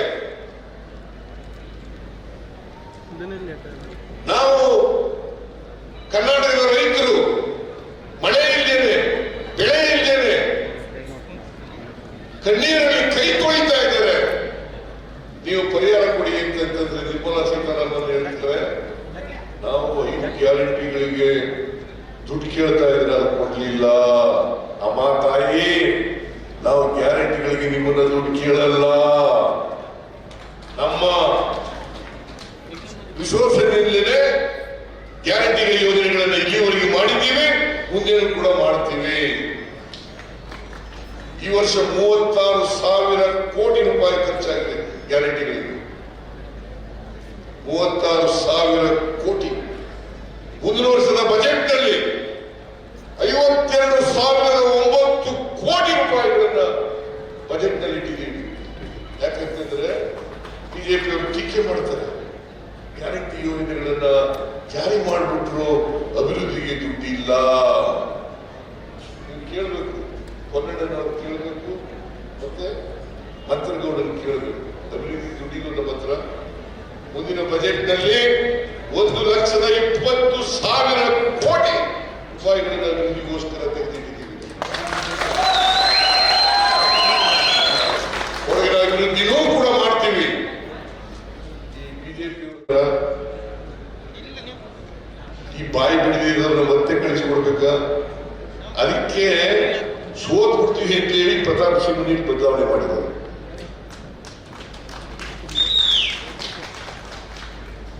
ಸೋತ್ ಬಿಡ್ತೀವಿ ಅಂತೇಳಿ ಪ್ರತಾಪ್ ಸಿಂಹನನ್ನ ಬದಲಾವಣೆ ಮಾಡಿದ್ದಾರೆ. ನಮ್ಮ ಅಭ್ಯರ್ಥಿ ಬಹಳ ಸಾಮಾನ್ಯ ಕುಟುಂಬದಿಂದ ಬಂದಂತ, ಪಕ್ಷದಲ್ಲಿ ಪ್ರಧಾನ ಕಾರ್ಯದರ್ಶಿಯಾಗಿ ಕೆಲಸ ಮಾಡಿದವರು, ಪಕ್ಷದ ವಕ್ತಾರರಾಗಿ ಕೆಲಸ ಮಾಡಿದವರು, ಮತ್ತೆ ಅದಕ್ಕಿಂತ ಮುಖ್ಯವಾಗಿ ಕೊಡಗಿನ ಉಸ್ತುವಾರಿಯಾಗಿ ಕೆಲಸ ಮಾಡಿರ್ತಕ್ಕಂಥವ್ರು, ಕೊಡಗಿನ ಉಸ್ತುವಾರಿಯಾಗಿ ಕೆಲಸ ಮಾಡಿರ್ತಕ್ಕಂಥವ್ರು, ಜನಪರ ಕಾಳಜಿ ಇರ್ತಕ್ಕಂಥವ್ರು, ಬಡವರ ಪರ ಕಾಳಜಿ ಇರ್ತಕ್ಕಂಥವ್ರು, ಮತ್ತೆ ಎಲ್ಲಿಗಿಂತ ಮುಖ್ಯವಾಗಿ ನಿಮ್ಮ ಧ್ವನಿಯಾಗಿ ಪಾರ್ಲಿಮೆಂಟ್ ನಲ್ಲಿ ಕೆಲಸ ಮಾಡ್ತಕ್ಕಂಥ ಶಕ್ತಿ ಇದೆ ಅಂತಕ್ಕಂಥದನ್ನ ತಮಗೆ ತಿಳಿಸಲಿಕ್ಕೆ ಬಯಸ್ತಾ ಇದ್ದಾರೆ. ನಿಮ್ಮ ಧ್ವನಿಯಾಗಿ ಯಾರೇ ಪ್ರತಿನಿಧಿ ಆದರೂ ಕೂಡ ನಿಮ್ಮ ಪ್ರತಿನಿಧಿ ಪಾರ್ಲಿಮೆಂಟ್ ನಲ್ಲಿ ನಿಮ್ಮ ಪರವಾಗಿ ಮಾತಾಡ್ತಕ್ಕಂಥ, ಕೊಡಗಿನ ಸಮಸ್ಯೆಗಳ ಬಗ್ಗೆ ಪ್ರಸ್ತಾಪ ಮಾಡ್ತಕ್ಕಂಥ, ಇಡೀ ದೇಶದ ಜನಗಳ ಸಮಸ್ಯೆಗಳ ಬಗ್ಗೆ ಪ್ರಸ್ತಾಪ ಮಾಡ್ತಕ್ಕಂಥ ಶಕ್ತಿ ಇರ್ತಕ್ಕಂಥವ್ರು ಲೋಕಸಭೆಗೆ ಹೋಗ್ಬೇಕೇ ಹೊರತು ಮನೆ ಕೂತಿನವರು ಹೋಗಬಾರ್ದು, ಬಾಯಿ ಬಿಡದಿದ್ದವರು ಹೋಗಬಾರ್ದು. ಇದನ್ನ ತಾವೆಲ್ಲ ಅರ್ಥ ಮಾಡ್ಕೊಂಡು 26ನೇ ತಾರೀಕು ನಿಮ್ಮಲ್ಲಿ ಕೈ ಜೋಡಿಸಿ ಪ್ರಾರ್ಥನೆ ಮಾಡ್ತೀನಿ. ಕಳೆದ ವಿಧಾನಸಭಾ ಚುನಾವಣೆಯಲ್ಲಿ ಪೊನ್ನಣ್ಣವರನ್ನ, ಮಂತ್ರಗೌಡರವರನ್ನ ಗೆಲ್ಲಿಸಿಕೊಟ್ಟಿದ್ದೀರಿ. ನೀವು ಕರ್ನಾಟಕದಲ್ಲಿ 136 ಜನರನ್ನ ಗೆಲ್ಲಿಸಿಕೊಟ್ಟಿದ್ದೀರಿ. ನಿಮ್ಮ ಆಶೀರ್ವಾದದಿಂದ ಪೊನ್ನಣ್ಣ ಮತ್ತೆ ಮಂತ್ರಗೌಡ ಇಬ್ರು ಒಳ್ಳೆ ಶಾಸಕರು, ಅವರ ಕೈ ಬಲಪಡಿಸಬೇಕು ಅನ್ನೋದಾದ್ರೆ, ಅವರು 4 ವರ್ಷಗಳ ಕಾಲ ಕೊಡಗಿನ ಅಭಿವೃದ್ಧಿಗೆ ಕೆಲಸ ಮಾಡಬೇಕು ಅನ್ನೋದಾದ್ರೆ ದಯಮಾಡಿ ಬಿಜೆಪಿಗೆ ಬೆಂಬಲ ಕೊಡಬೇಡಿ. ದಯಮಾಡಿ ಕಾಂಗ್ರೆಸ್ ಅಭಿವೃದ್ಧಿಗೆ ನಾವು ಆಶೀರ್ವಾದ ಮಾಡಬೇಕು ಅಂತೇಳಿ ಅತ್ಯಂತ ಕಳಕಳಿಯಿಂದ ಪ್ರಾರ್ಥನೆ ಮಾಡಿ ನಿಮ್ಗೆಲ್ಲ ನಮಸ್ಕಾರ ಮಾಡಿ ನನ್ನ ಮಾತುಗಳನ್ನು ಮುಗಿಸಲಿಕ್ಕೆ ಬಯಸ್ತಾ ಇದ್ದೀನಿ. ಈ ತರ ಎಲ್ಲ ಬ್ಲಾಕ್ ಕಮಿಟಿ ಅಧ್ಯಕ್ಷರು ಒಳ್ಳೆ ಸಭೆ ಏರ್ಪಾಡು ಮಾಡಿದ್ದೀರಿ, ಬಹಳ ಯಶಸ್ವಿ ಸಭೆ. ಅದಕ್ಕೋಸ್ಕರ ಅವರೆಲ್ಲರಿಗೂ ಕೂಡ ಧನ್ಯವಾದಗಳನ್ನು ಹೇಳಿ ನಿಮ್ಗೆಲ್ಲ ನಮಸ್ಕಾರ ಮಾಡಿ ನನ್ನ ಮಾತು ಮುಗಿಸ್ತೇನೆ. ಜೈ ಹಿಂದ್, ಜೈ ಕರ್ನಾಟಕ, ಜೈ ಕಾಂಗ್ರೆಸ್. ಅವರಿಗೆ ಕೂಡ ಜಿಲ್ಲಾ ಕಾಂಗ್ರೆಸ್ ಪರವಾಗಿ ನಾನು ಸ್ವಾಗತವನ್ನು ಬಯಸುತ್ತಿದ್ದೇನೆ. ಅರುಣ್ ಕೊತ್ತನಹಳ್ಳಿ ಬಿಜೆಪಿ ನಾಯಕರು, ಅರುಣ್ ಕೊತ್ತನಹಳ್ಳಿ ಇವರು ಕೂಡ ಇವತ್ತು ಕಾಂಗ್ರೆಸ್ ಪಕ್ಷದ, ಅವರಿಗೆ ಕೂಡ ನಾನು ಕೊಡಗು ಜಿಲ್ಲಾ ಕಾಂಗ್ರೆಸ್ ಪರವಾಗಿ ಸ್ವಾಗತವನ್ನು ಬಯಸುತ್ತಿದ್ದೇನೆ. ಅರುಣ್ ಕೊತ್ತನಹಳ್ಳಿ. ಇನ್ನೊಬ್ಬರು ತ್ರಿಶೂಲ್ ಜೆಡಿಎಸ್ ನಾಯಕರು, ಇವರು ಕೂಡ ತಮ್ಮ ಅಭಿಮಾನಿಗಳ ಮೂಲಕ ಇವತ್ತು ಕಾಂಗ್ರೆಸ್ ಪಕ್ಷದ, ಅವರಿಗೆ ಕೂಡ ಜಿಲ್ಲಾ ಕಾಂಗ್ರೆಸ್ ಪರವಾಗಿ ನಾನು ಸ್ವಾಗತವನ್ನು ಬಯಸುತ್ತಿದ್ದೇನೆ. ಹಾಗೆ ಬಂಧುಗಳೇ, ಈಗಾಗಲೇ ಕೊಡಗು ಜಿಲ್ಲಾ ಅಲ್ಪಸಂಖ್ಯಾತ ವಿಭಾಗದ ಅಧ್ಯಕ್ಷರು ಮತ್ತು ಅವರ ವಿಭಾಗದವರು ಮಾನ್ಯ ಮುಖ್ಯಮಂತ್ರಿಗಳಿಗೆ ಒಂದು ಕಿರುಕಾಣಿಕೆ ಕೊಡಬೇಕಂತ ಹೇಳಿ ಬಯಸಿದ್ದಾರೆ. ಅವರು ತಾವು ಮುಂದೆ ಬಂದು ಮಾನ್ಯ ಮುಖ್ಯಮಂತ್ರಿಗಳಿಗೆ ಆ ಕಿರುಕಾಣಿಕೆಯನ್ನು ಅರ್ಪಿಸಬೇಕೆಂದು ನಾನು ತಮ್ಮಲ್ಲಿ ಕೊಡಗು ಜಿಲ್ಲಾ ಅಲ್ಪಸಂಖ್ಯಾತ ಅಧ್ಯಕ್ಷ ಅನೀಫ್ ಅಂತ ಅವರ ತಂಡದವರನ್ನ ಕೇಳಿಕೊಳ್ತಿದ್ದೇನೆ.